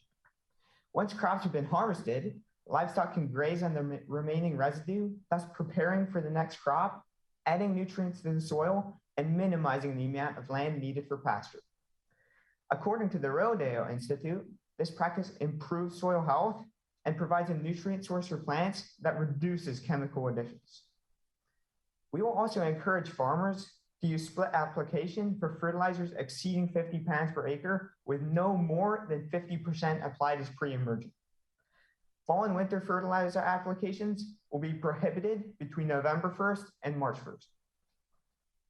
Livestock are an important part of agricultural industry, but animal feeding operations, or AFOs, can contribute significantly to nitrate pollution. Because of this, all AFOs must provide alternate water sources away from surface water bodies and fence off riparian areas to minimize interaction with surface water. Livestock operations that are too small to be classified as AFOs cannot be regulated by the Nebraska Department of Environment and Energy. However, we recommend that wherever possible, farmers should limit livestock stream crossings to one location and fence off other riparian areas. No farmers along the East Branch for Diggory Creek will be allowed to develop AFOs as mandated in Title 130 of the Livestock Waste Control Regulations. all AFOs must implement a comprehensive nutrient management plan. Finally, we will require deep soil sampling every 2 years for nitrates, as well as protection areas around wells and monitoring for contamination. Phase 3 will include townships with levels greater than 10 ppm. Our goals in this phase are contamination prevention and water treatment. Farmers in these phases should consider building manure storage systems to avoid long-term nitrate leaching from AFOs. We will also require cover crops and crop rotations as mentioned in phase 2. Additionally, growers must use crop reporting forms to record all nitrogen sources and use the University of Nebraska's nitrogen formula to make management decisions. This formula allows farmers to calculate alternate nutrient sources, establish a nitrogen credit for their crops, irrigation water, and soil, and reduce commercial fertilizer use. We will prohibit fertilizer applications greater than 50 pounds per acre and require nitrification inhibitors. According to the NRCS, nitrification inhibitors delay the availability of the nitrate, allowing comparatively little to leach into the environment. Because nitrate levels above 10 parts per million are a serious health risk, we require immediate wellhead protection and treatment. Water treatment, however, is expensive, so communities should research cost-effective options or apply for grants and water treatment loans. If treatment is not feasible, the community should use bottled water and search for a suitable location to drill a new well. We will also require annual water sampling to screen for dangerous levels of nitrate in wells. If nitrate levels are greater than 10 ppm for 5 consecutive years, the township will move into phase 4. At this level of contamination, residents could experience severe health consequences. Therefore, this final phase will focus on land use change and active remediation. Farmers in these areas should consider a land use conversion based on natural resource amenities that would drastically reduce nitrate contamination. The land could be used profitably for recreation, which would encourage tourism in Nebraska and boost the local economy. For wells that extend through multiple aquifer layers, we will require the use of rehabilitation plugs. According to the Nebraska Water Wells Institute, these innovative new devices can separate different aquifer layers, thus preventing nitrate contamination from penetrating into deep flow paths. They are extremely cost-effective, costing only around $2,000 per well. Well abandonment must be conducted by a certified well driller and decommissioning forms submitted to the Nebraska Department of Natural Resources. Farmers must also submit documentation of all fertilizer purchases to the local NRD. In order to measure the success at each phase of our plan, we will monitor nitrate levels through annual well samples and reports. This data will then be made available to the public on an online database. Residents can also access water quality information through the USGS National Water Information System. Groundwater protection and natural resources are inextricably interrelated.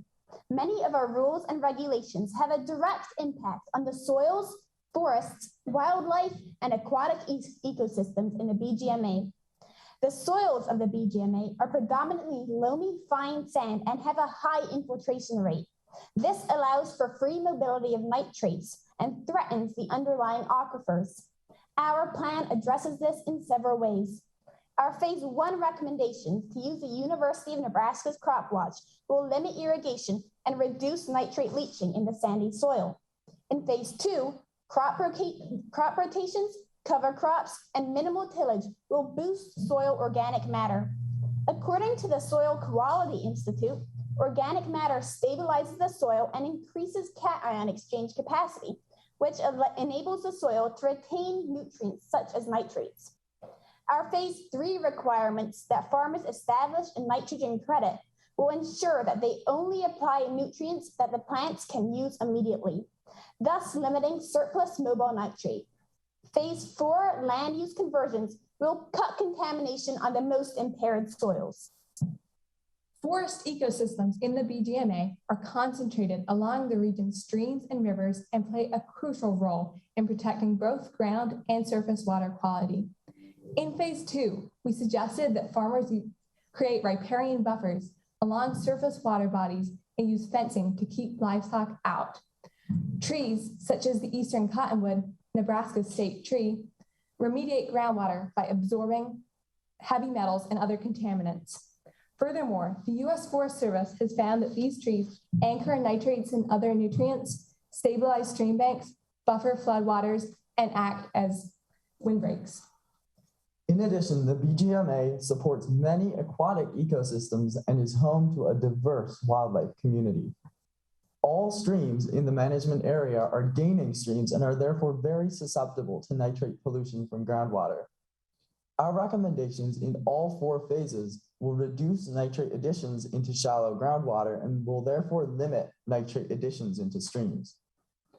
The USDA has found that conserving riparian buffers, as advised in phase 2, can provide essential habitat for both aquatic and terrestrial populations, including some endangered and threatened species, such as the pallid sturgeon, river otter, and whooping crane. Finally, Eco Northwest has found that switching land use to a natural resource amenity-driven approach, as advised in phase 4, can restore native habitat for wildlife populations. Economic viability is crucial to the success of our plan. We acknowledge that implementing our set of rules and regulations will incur initial costs and long-term investment beyond current expenditures. These costs include education, nutrient management, monitoring, and permitting in phase 1, cover crops, livestock fencing, and alternate water sources in phase 2, manure storage systems, water treatment, and testing in phase 3, and land use conversions and well rehabilitation in phase 4. NRDs will incur the additional costs of administering and enforcing regulations. However, the long-term profits far outweigh these costs. Consider, for instance, the direct benefits to farmers. Education programs will keep them up to date on fertilizer application technologies and ensure they are running efficient operations. According to the Sustainable Agriculture Research Foundation, cover crops drastically reduce fertilizer costs by fixing nutrients such as nitrogen for cash and forage crops. Similarly, crop rotations can increase yields 10 to 25% while decreasing reliance on expensive fertilizer and reducing the economic impacts of drought and other weather events. Filter strips, riparian buffers, and livestock fencing, in turn, will reduce expenses associated with soil losses and flood damage. Our plan will also limit the significant health costs of nitrate-related diseases, such as methemoglobinemia or blue baby syndrome. To fully appreciate these benefits, we must consider the cost of doing nothing. Over the last 20 years, water treatment in the BGMA has cost over $9 million. The municipality of Osmond alone, with a population of less than 800 people, spent $1.6 million treating for nitrates. The EPA estimates that the United States uses at least $4.3 billion in water treatment, aquatic species protection, reduced recreation and tourism, and lowered property value rates. Therefore, by being proactive in our management plan, we can reduce long-term damage costs, save millions of dollars for local taxpayers, and ensure clean water for the future. There are a number of cost share programs available to farmers to help cover the costs of our plan. For example, they could apply for source water protection from the Nebraska Department of Environment and Energy, as well as financial support from the Nebraska Environmental Trust for habitat, water, and soil best management practices. On a federal level, Farm Bill programs such as the Conservation Stewardship Program and the Environmental Quality Incentives Program offer up to a 75% cost share for practices such as riparian buffers, cover crops, and nutrient management. In phase 4, farmers could apply to the Conservation Reserve Program to receive monetary incentives for taking farmland out of active use. As part of our management plan, there are a number of political and regulatory considerations we must address. On a federal level, our efforts will help meet the nutrient reduction goals required under the Clean Water Act. All of our measures will minimize the leaching of nitrates into local drinking water and ensure that concentrations remain below 10 ppm as required by the EPA. Our phase 3 requirements regarding wellhead protection remain in compliance with the Safe Drinking Water Act. Animal feeding operations, as mentioned in phase 2, must follow the regulations of the Nebraska Department of Environment and Energy. Most important, local NRDs have authority to oversee groundwater contamination issues and water rights and allotments in the BGMA. Government groups such as local NRDs, the NRCS, and Farm Bill programs can also provide technical advice and assistance to farmers. A final pillar of groundwater protection is addressing the sociocultural issues related to a safe water supply. As agriculturalists from the University of Arizona have found, ignoring public perspectives invites criticism and conflict, while collaboration breeds cooperation. Because public involvement is integral to the success of our plan, we incorporated community-based planning in phase 1 to ensure that all stakeholders can voice their concerns. These committees would foster a sense of community among residents and empower them to make informed decisions. Committees would continue to meet biannually to steer long-term management and ensure environmental justice in the BGMA. According to the EPA, an informed, involved, and supportive public is the foundation of drinking water protection. Therefore, we recommend using the BGMA and NRD websites to post public updates about all further groundwater protection initiatives. As mentioned in phase 1, we also encourage farmers to attend programs to learn about nutrient management and groundwater protection. We all know that Nebraskans love their farms. Therefore, we will offer a yearly Ogallala open house on farms that showcase best nutrient management practices. Through these measures, we can maintain the strong farming traditions of the area and conserve the Cornhusker state for future generations of Huskers. Willa Cather, a famous Nebraskan author, once said of the Great Plains, "The land belongs to the future." We have an obligation now to ensure that all of Nebraska's natural resources remain healthy for future generations. By adopting our set of recommendations, you can ensure that the Brazil groundwater management area will see a reduction in nitrate levels. And you will continue to fulfill the NRD's obligation, protecting lives, protecting property, protecting the future. Thank you. Do you have any questions? Yeah, I'm sure we do. Go ahead, Annette. Okay, thank you. Congratulations on making it to the final round here. And my name is Annette Sudbeck. I'm a manager with the Lewis and Clark Natural Resources District that includes the Brazil groundwater, a portion of the Brazil groundwater management area. And one of the items of importance that you discussed was minimizing livestock interaction with surface water, which of course is an important practice, but I was wondering if you could expand on its inclusion in a groundwater management scenario with the phases.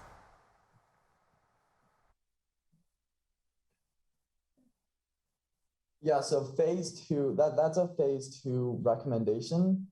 So we will recommend well, actually, we're requiring that farmers fence off riparian areas and that they provide a water source that is not the stream. They cannot just have their cattle in the stream to drink the water. And also there are cattle or livestock facilities that are too small to be classified as AFOs. So we can't actually regulate those, but we will suggest to them that they limit livestock crossings of streams to one location. Thank you. And could you just expand a little bit on how that will impact groundwater? So what we are envisioning is that by fencing off like riparian areas and limiting stream crossings to one location, as well as having alternate water sources away from surface water, we'll cut a lot of contamination and leaching of nitrates into the groundwater through the surface water. And that will hopefully limit the nitrates that these AFOs are contributing to the groundwater.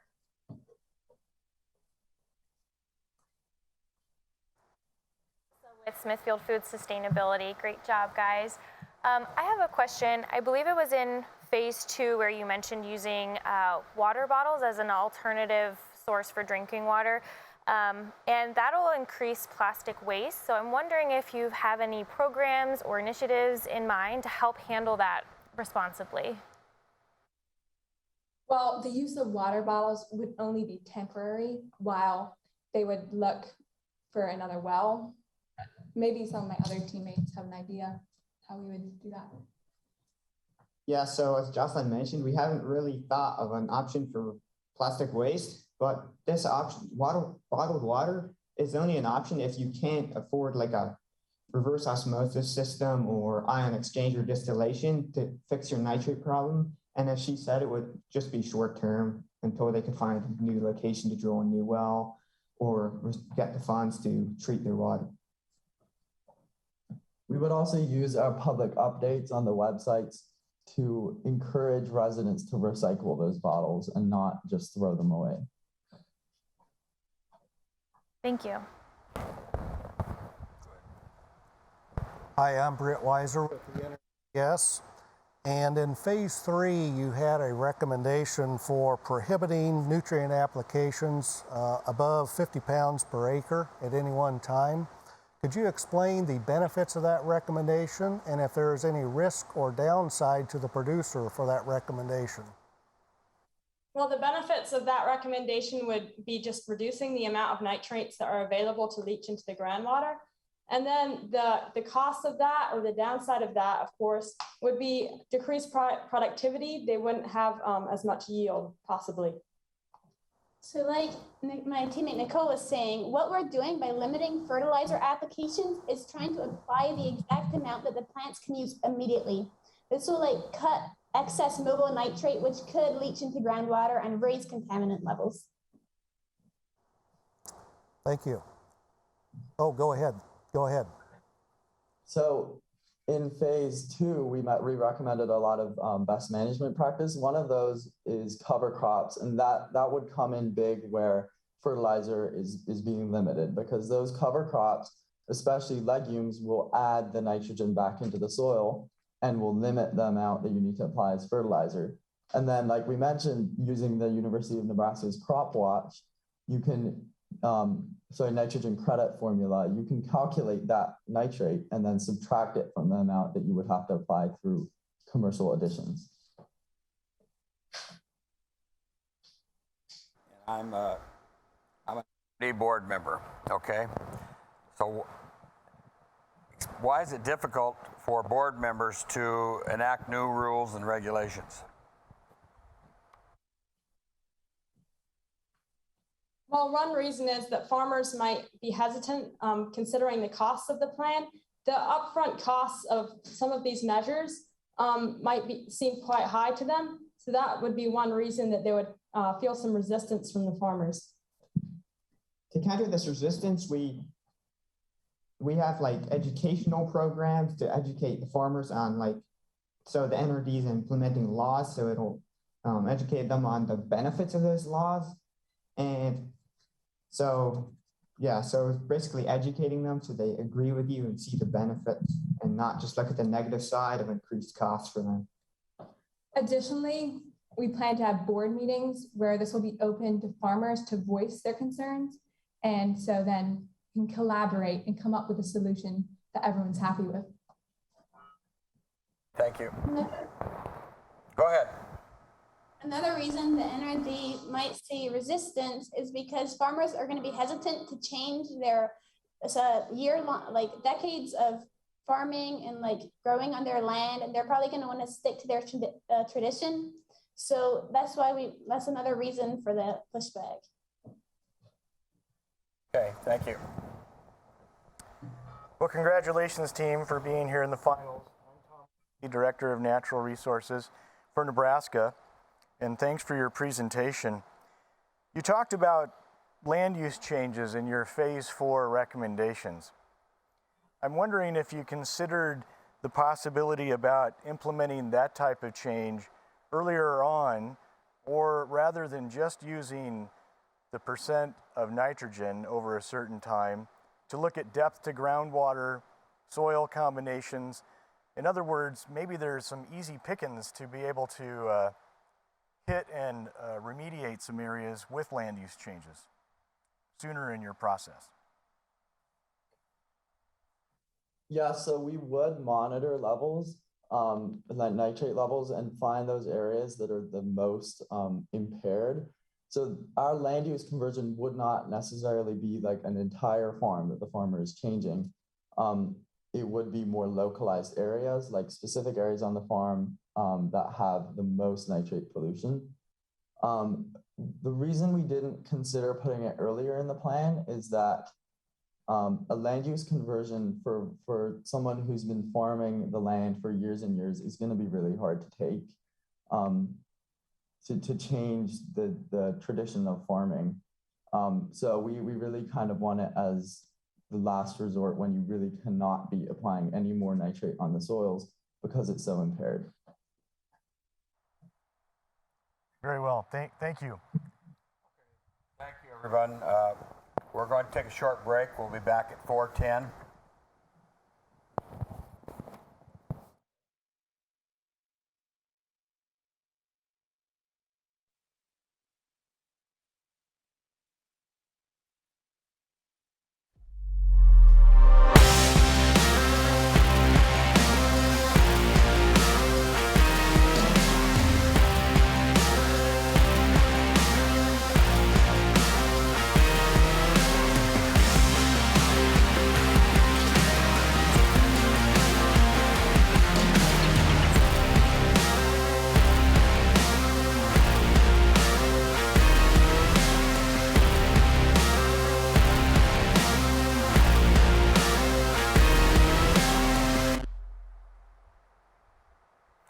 Good afternoon and welcome to the 2021 NCF-Envirothon Award Ceremony.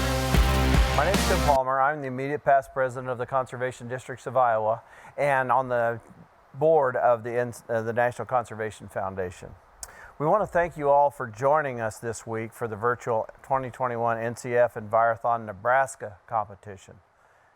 A total of 41 teams from across the United States, Canada, and China competed to test their knowledge in the areas of aquatic ecology, forestry, soils and land use, wildlife, and the current issue, water resources management, local control, local solutions. This year's competition is hosted by the Nebraska Association of Resources Districts and showcased Nebraska's natural resources and resources districts across Nebraska dedicated to their conservation. When planning began for the Nebraska competition, several years ago, none of us thought that we would meet here today virtually rather than in person in Lincoln, Nebraska. Thanks to the Nebraska Association of Resources Districts, the Nebraska Host Committee, dedicated volunteers, and our staff, we adapted to the circumstances and were able to provide innovative competition that challenged, inspired, and demonstrated these students' knowledge and skills that will change the world. Thank you all for your time, your dedication, creativity in making this competition happen. To help coordinate, implement, and guide the NCF-Envirothon, NCF relies upon the NCF-Envirothon Operating Committee. The Operating Committee is comprised of appointed representatives from the 5 Envirothon regions in North America. Their volunteered time and service to the Envirothon program and mission has helped grow this program into the international competition it is today. For a word on behalf of the NCF-Envirothon Operating Committee, please welcome its chair, Millie Langley. Hi everyone, I'm Millie Langley, the chair of the NCF-Envirothon Operating Committee. I'm very proud of all of you team members and you advisors too. I know you've worked very hard to have made it this far to the international level of this competition. Way to go, guys. I want to thank these hardworking folks here in Nebraska who are hosting this competition this year. They've done a great job and they've had to switch at the last minute with just months to go to a virtual competition. I believe it's been great and I applaud all their efforts to make this an awesome competition. Okay, I'm also supposed to tell you about the Operating Committee. The Operating Committee is made up of 12 to 13 individuals from the states and provinces that participate in the Envirothon. They are experienced with either the NCF level or with their state or provincial level of competition. This group keeps things on an even keel.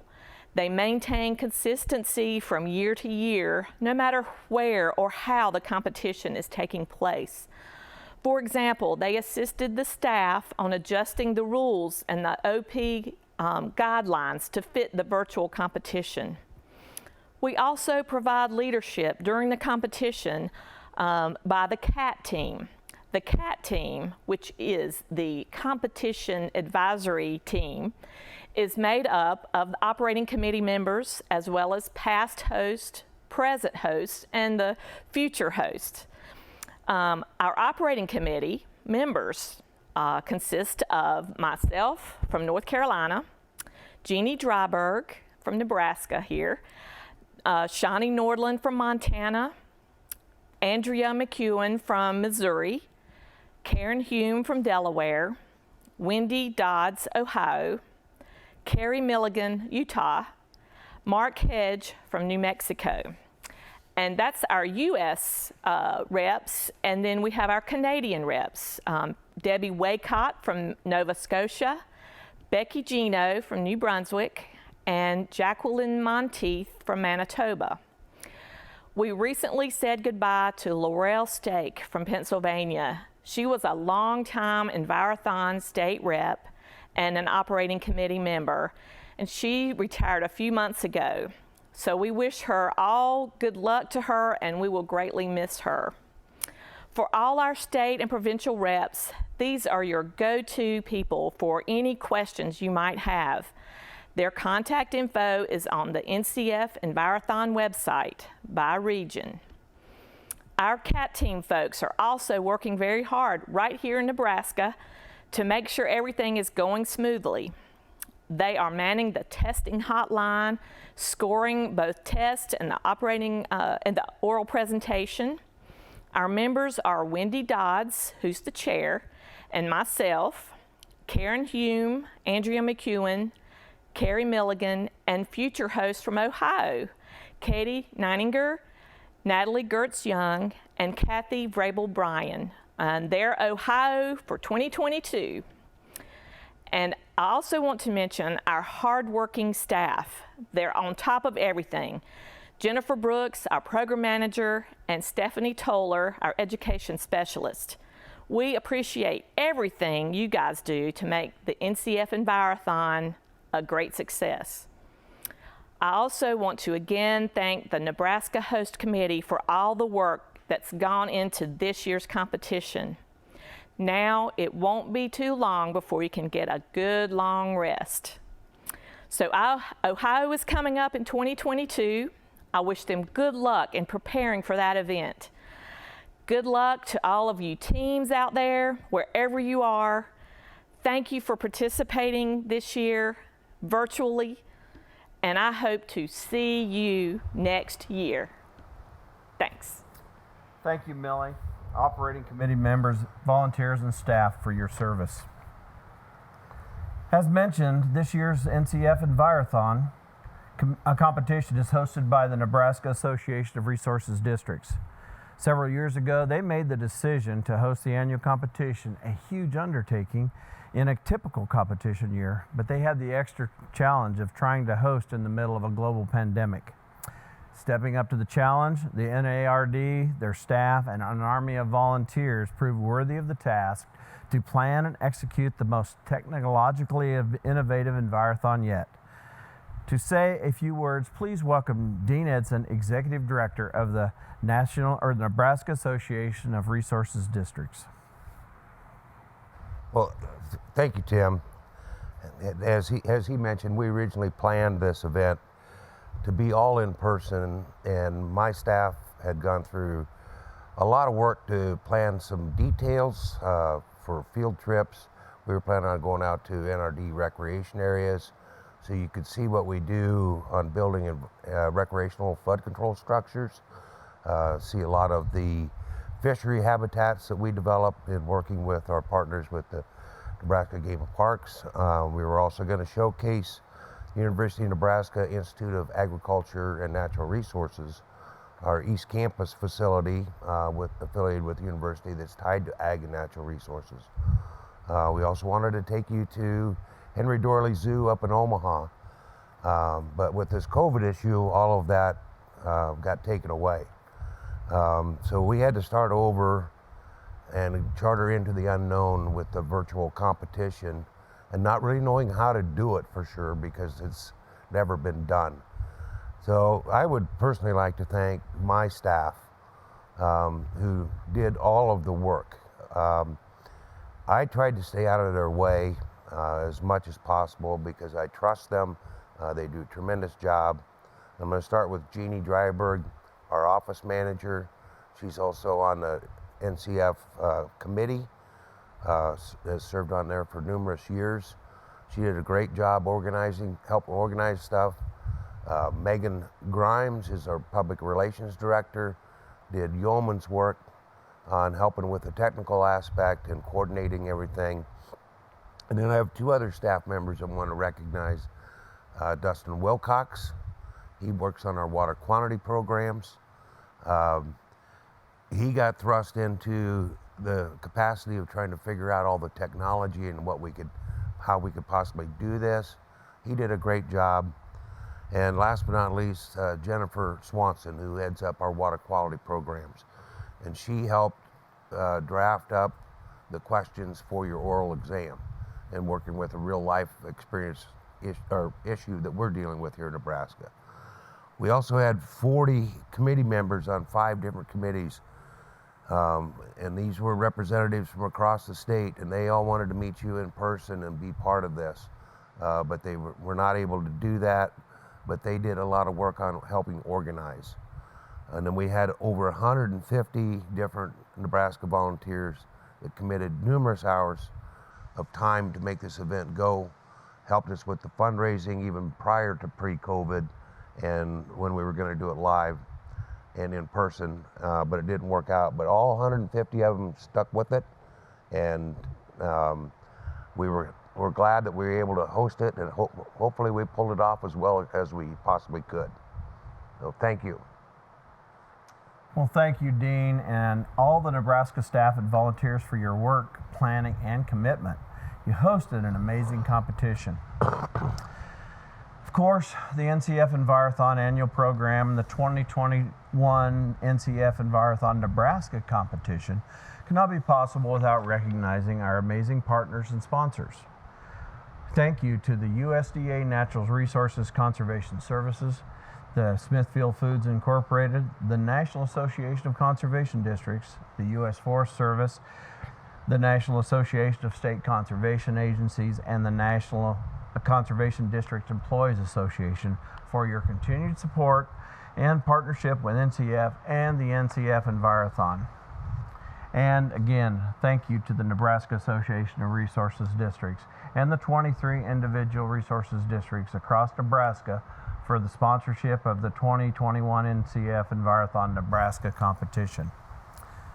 At this time, we would like to hear from some of our event sponsors. Please enjoy the following video message from Smithfield Foods Incorporated. Hi everyone, my name is Brooke Wynn and I am the Senior Director of Sustainability for Smithfield Foods. Smithfield is a leading food company and proud lead sponsor of the NCF-Envirothon. Our partnership with the Envirothon at the local, state, and international levels has expanded and evolved in a big way over the last 5 years. We're excited we can connect and celebrate with you all again this year, even if virtually. Smithfield donated $90,000 this year, and through the years, our employees have volunteered hundreds of hours of their time to this Envirothon event to show our support for each of you and the National Conservation Foundation. On behalf of Smithfield's 63,000 employees across the globe, congratulations on making it to this point in the competition. You should all be extremely proud of your accomplishments. In my work for Smithfield, I oversee our company's corporate sustainability program, which focuses on things like animal welfare, environmental stewardship, and the safety and quality of the food we produce. Our sustainability program also focuses on supporting our people and communities across the world, including through education programs like this one. My team is responsible for strategizing how to responsibly utilize our planet's natural resources in our production of delicious, affordable food, specifically pork and protein products. This is an ongoing process, and we are constantly striving to make our business even more sustainable. Working to help protect and conserve the environment is one of the most exciting things about my career today.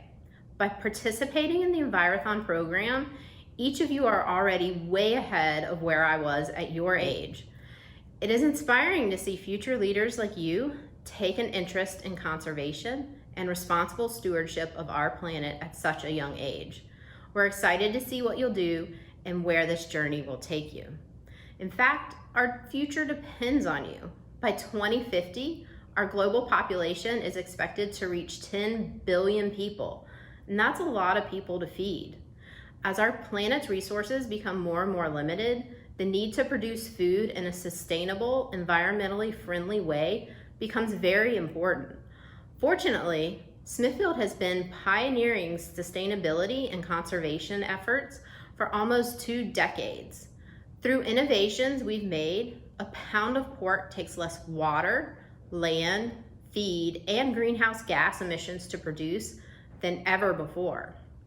We are actively reducing our company's carbon footprint and have pledged to become carbon negative in all of our U.S. company-owned operations by 2030. We're also working to reduce our greenhouse gas emissions 30% across our entire U.S. value chain during that same period. To achieve these goals and protect our environment, we have an entire platform of innovative projects underway across our farm, plant, and distribution center operations called Smithfield Renewables. Some examples of our renewable programs include renewable natural gas programs on our farms across the U.S. that convert hog manure into carbon negative clean energy, and ongoing efforts to conserve water across our farm and facility operations, and much, much more. The environmental research and education you are pursuing today will lead to many more innovations and green developments in the future, not only for our company and industry, but across the world. We can't wait to see where your discoveries take us. On behalf of Smithfield Foods, thank you for your commitment to our planet, and congratulations again to each and every one of you. Thank you, Smithfield Foods, for your ongoing support of the NCF-Envirothon. And next, please welcome Britt Weiser, Acting State Conservationist with the Nebraska NRCS. Thank you, Tim, and thank you to all the participants and those that made this event possible. The Natural Resources Conservation Service is a national leader within the U.S. Department of Agriculture, working with private landowners on a variety of conservation and natural resource type issues. We are also a proud sponsor of many youth education and youth contests such as the Envirothon. We understand the importance of working with our youth because they are our future leaders and hopefully some future employees as well. The Natural Resources Conservation Service has a variety of things we work on, and we think that the future for conservation and working in the sustainability arena is very bright. There are many opportunities out there. We're just getting started with many things with soil health, rangeland health. We work in water conservation, improving water quality, enhancing wildlife habitat, and the list goes on and on. We think there's a lot of opportunities in this field, and we hope that the contestants will continue their education in the environmental sciences arena and consider going on and studying that in the future and considering a career. It really is a very rewarding career, and there is still so much to do. Thank you. Thank you, Britt. And now, please welcome back Dean Edson. Thank you.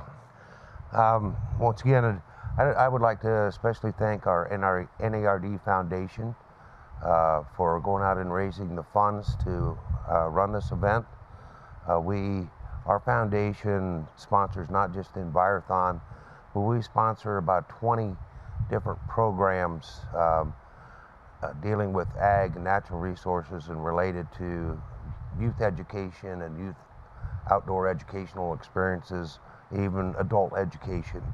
And so I really want to thank the foundation and all the supporters that have contributed to the foundation over the years to help us sponsor these events. I would like to go out with one NRD video, and I believe that's next.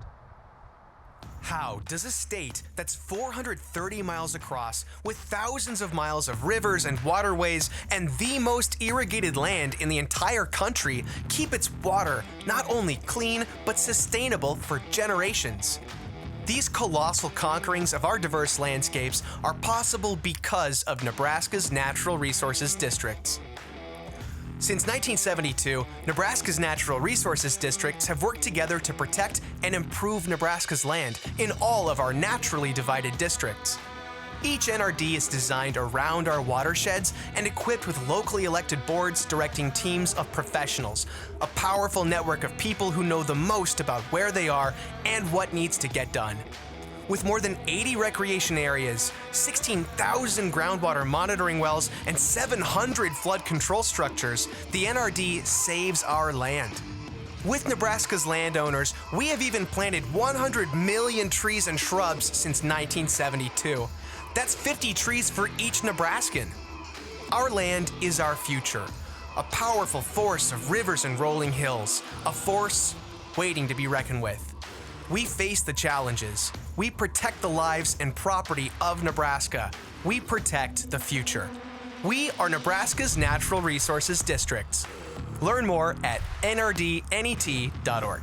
Thank you, Dean, and thank you, Nebraska, for that amazing video. In addition to the student awards, each year the NCF-Envirothon strives to recognize the dedication and commitment of outstanding volunteers and educators in the Envirothon mission with the annual Hall of Fame Award.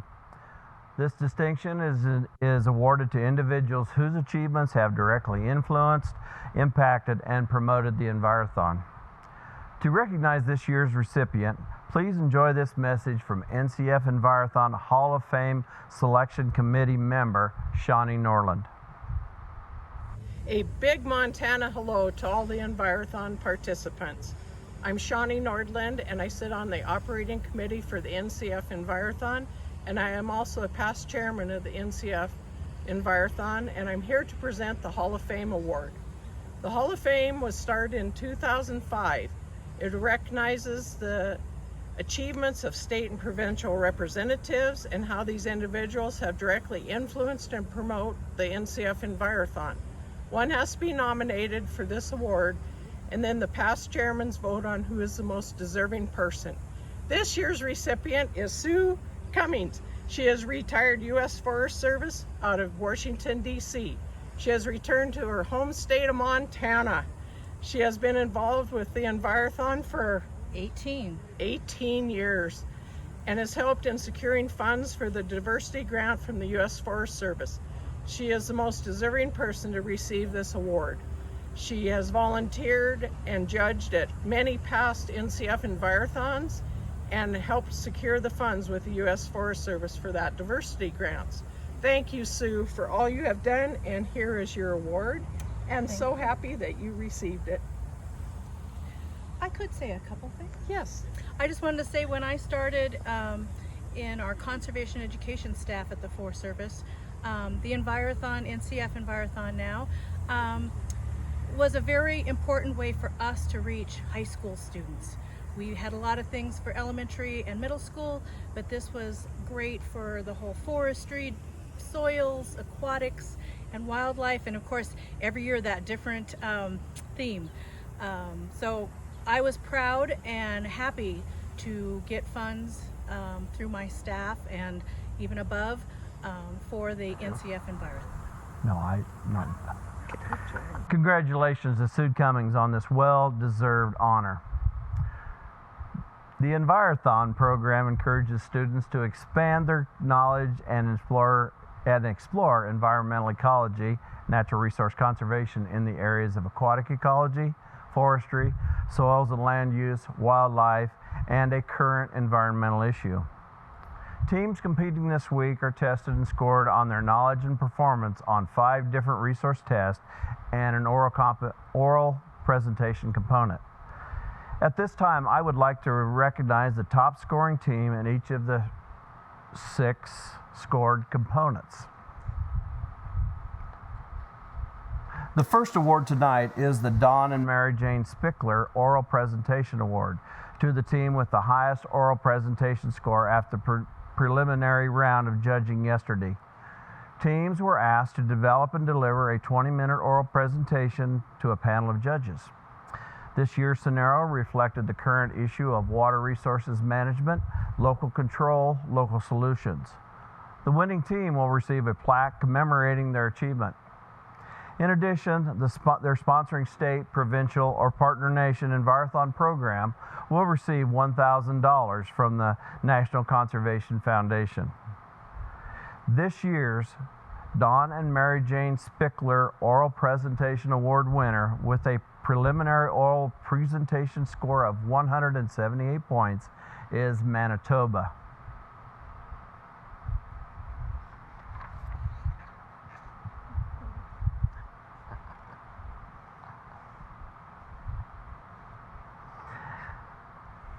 Congratulations, Manitoba. In aquatic ecology, students study marine and freshwater ecology, learn to identify aquatic organisms, manage watersheds, mitigate the effects of non-point source pollution, and more. The aquatic ecology test demonstrates a team's understanding of this vital natural resource. The team with the highest score on the aquatics ecology exam with a score of 82 points is New Mexico. Congratulations.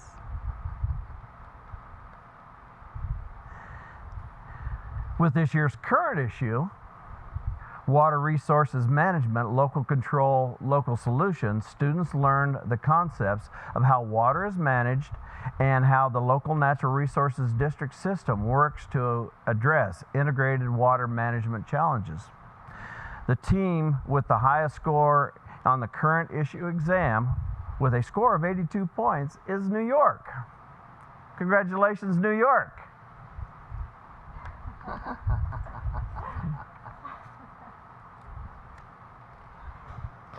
On the forestry test, students demonstrate their understanding of forest ecosystems, species identification, forest structure and dynamics, management techniques, and more. The team with the highest score on the forestry exam with a score of 91 points is Ontario. Congratulations, Ontario.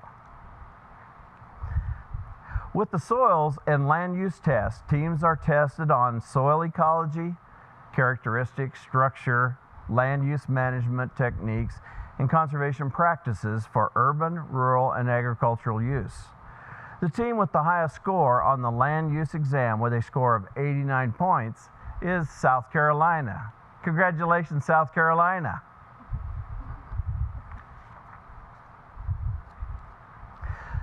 And the last is the wildlife test. Covered wildlife ecology, classification, adaptations, species identification, human interactions and impacts, and habitat conservation. The team with the highest score on the wildlife exam with a score of 95 points is New York. Congratulations, New York.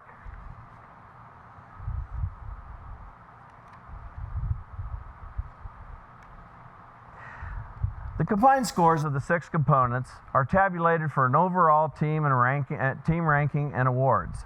And this year, we will be recognizing the top 10 overall teams thanks to award sponsorships from the Conservation Districts of Iowa, the Nebraska Association of Resources District Foundation, the National Conservation Foundation, and Smithfield Foods. In 10th place, with a combined score of 490 points, is Manitoba. Congratulations. The team will receive a $250 award courtesy of the Conservation Districts of Iowa. In 9th place, with a combined score of 495 points, is Maryland. Maryland, the team will receive a $750 award courtesy of the Conservation Districts of Iowa. And in 8th place with a combined score of 497 points is Ontario. That team will receive a $750 award courtesy of the Conservation Districts of Iowa. Congratulations, teams. Now, to announce the 7th through 4th place awards sponsored by the Nebraska Association of Resource Conservation Districts Foundation, I would like to recognize Jim Eshelman, President of NARD. Thank you. These awards are with contribution from 23 Nebraska NRDs.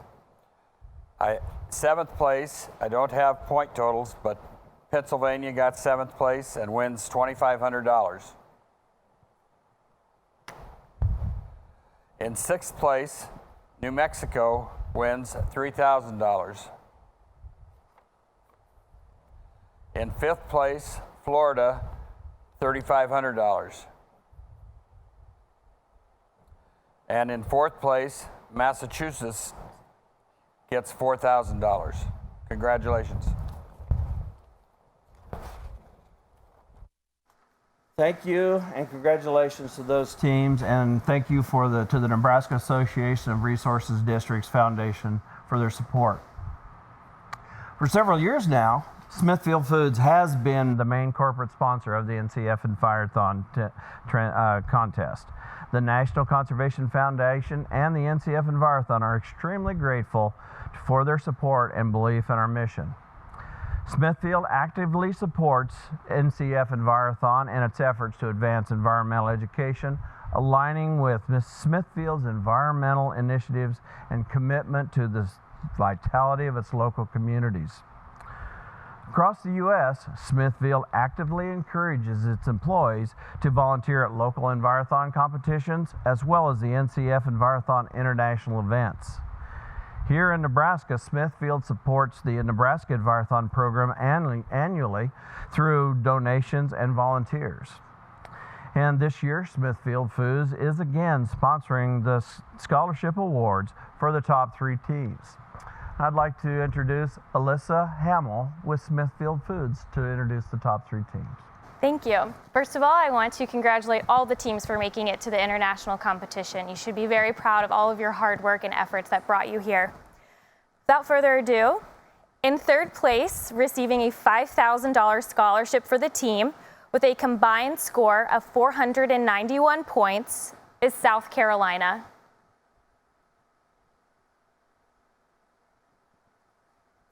Congratulations, South Carolina. In 2nd place, receiving a $10,000 scholarship award for the team with a combined score of 550 points is North Carolina. Congratulations, North Carolina.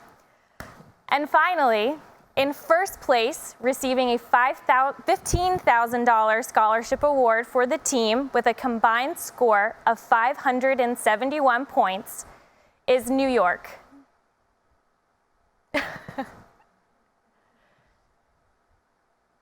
Congratulations, New York, and all of the teams.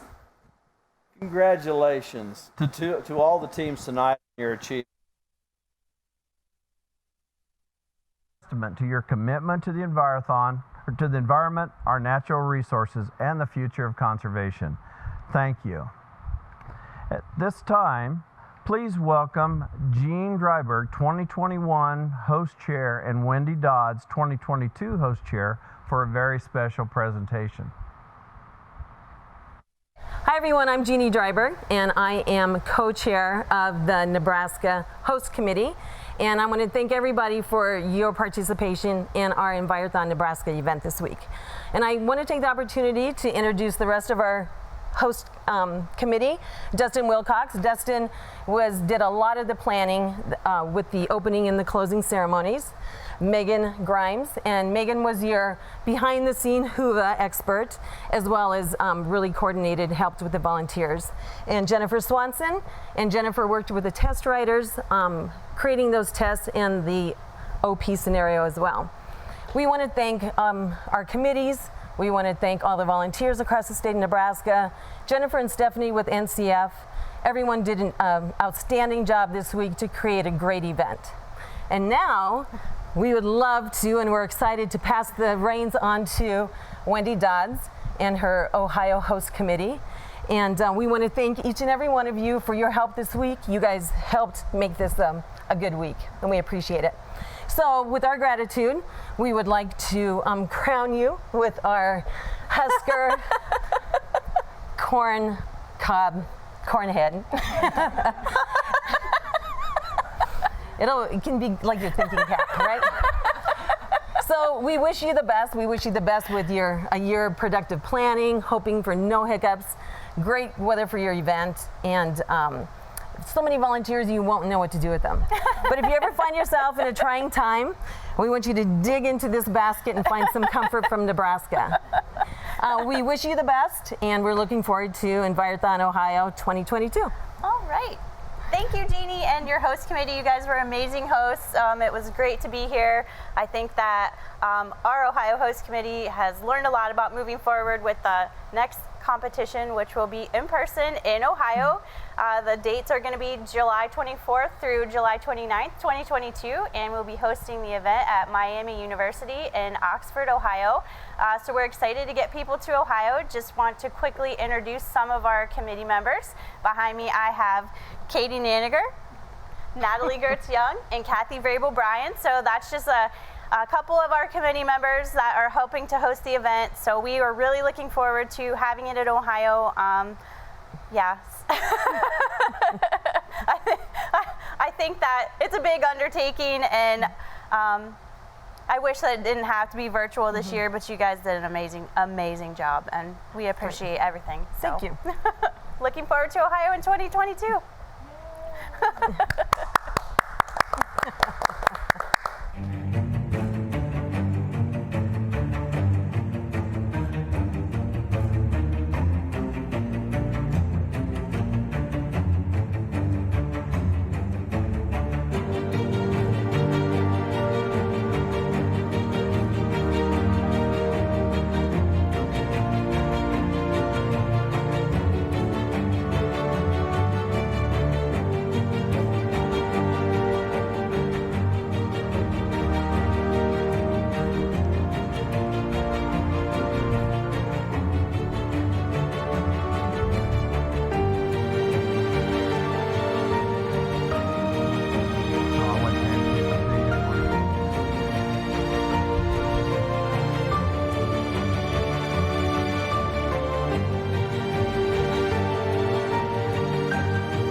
Thank you, Wendy, and the Ohio Host Committee. We look forward to joining you in Ohio next year.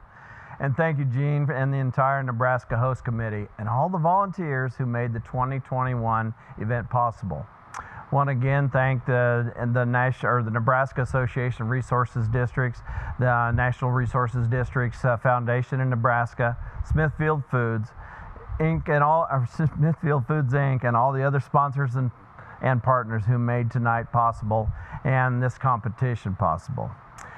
There are so many things that can come from an opportunity like this to compete, the friendships that hopefully in the future you'll have the opportunity to make face to face. Dealing with what we have this last couple of years has been hard for everyone to deal with. But the friendships you make when you're in the competition are lifelong. So with that, I would like to thank you all for competing. Thank you all for the time. Thank you all for all of those who had the hand in making sure that this was pulled off. I wish you a good night and look forward to seeing you all in 2022.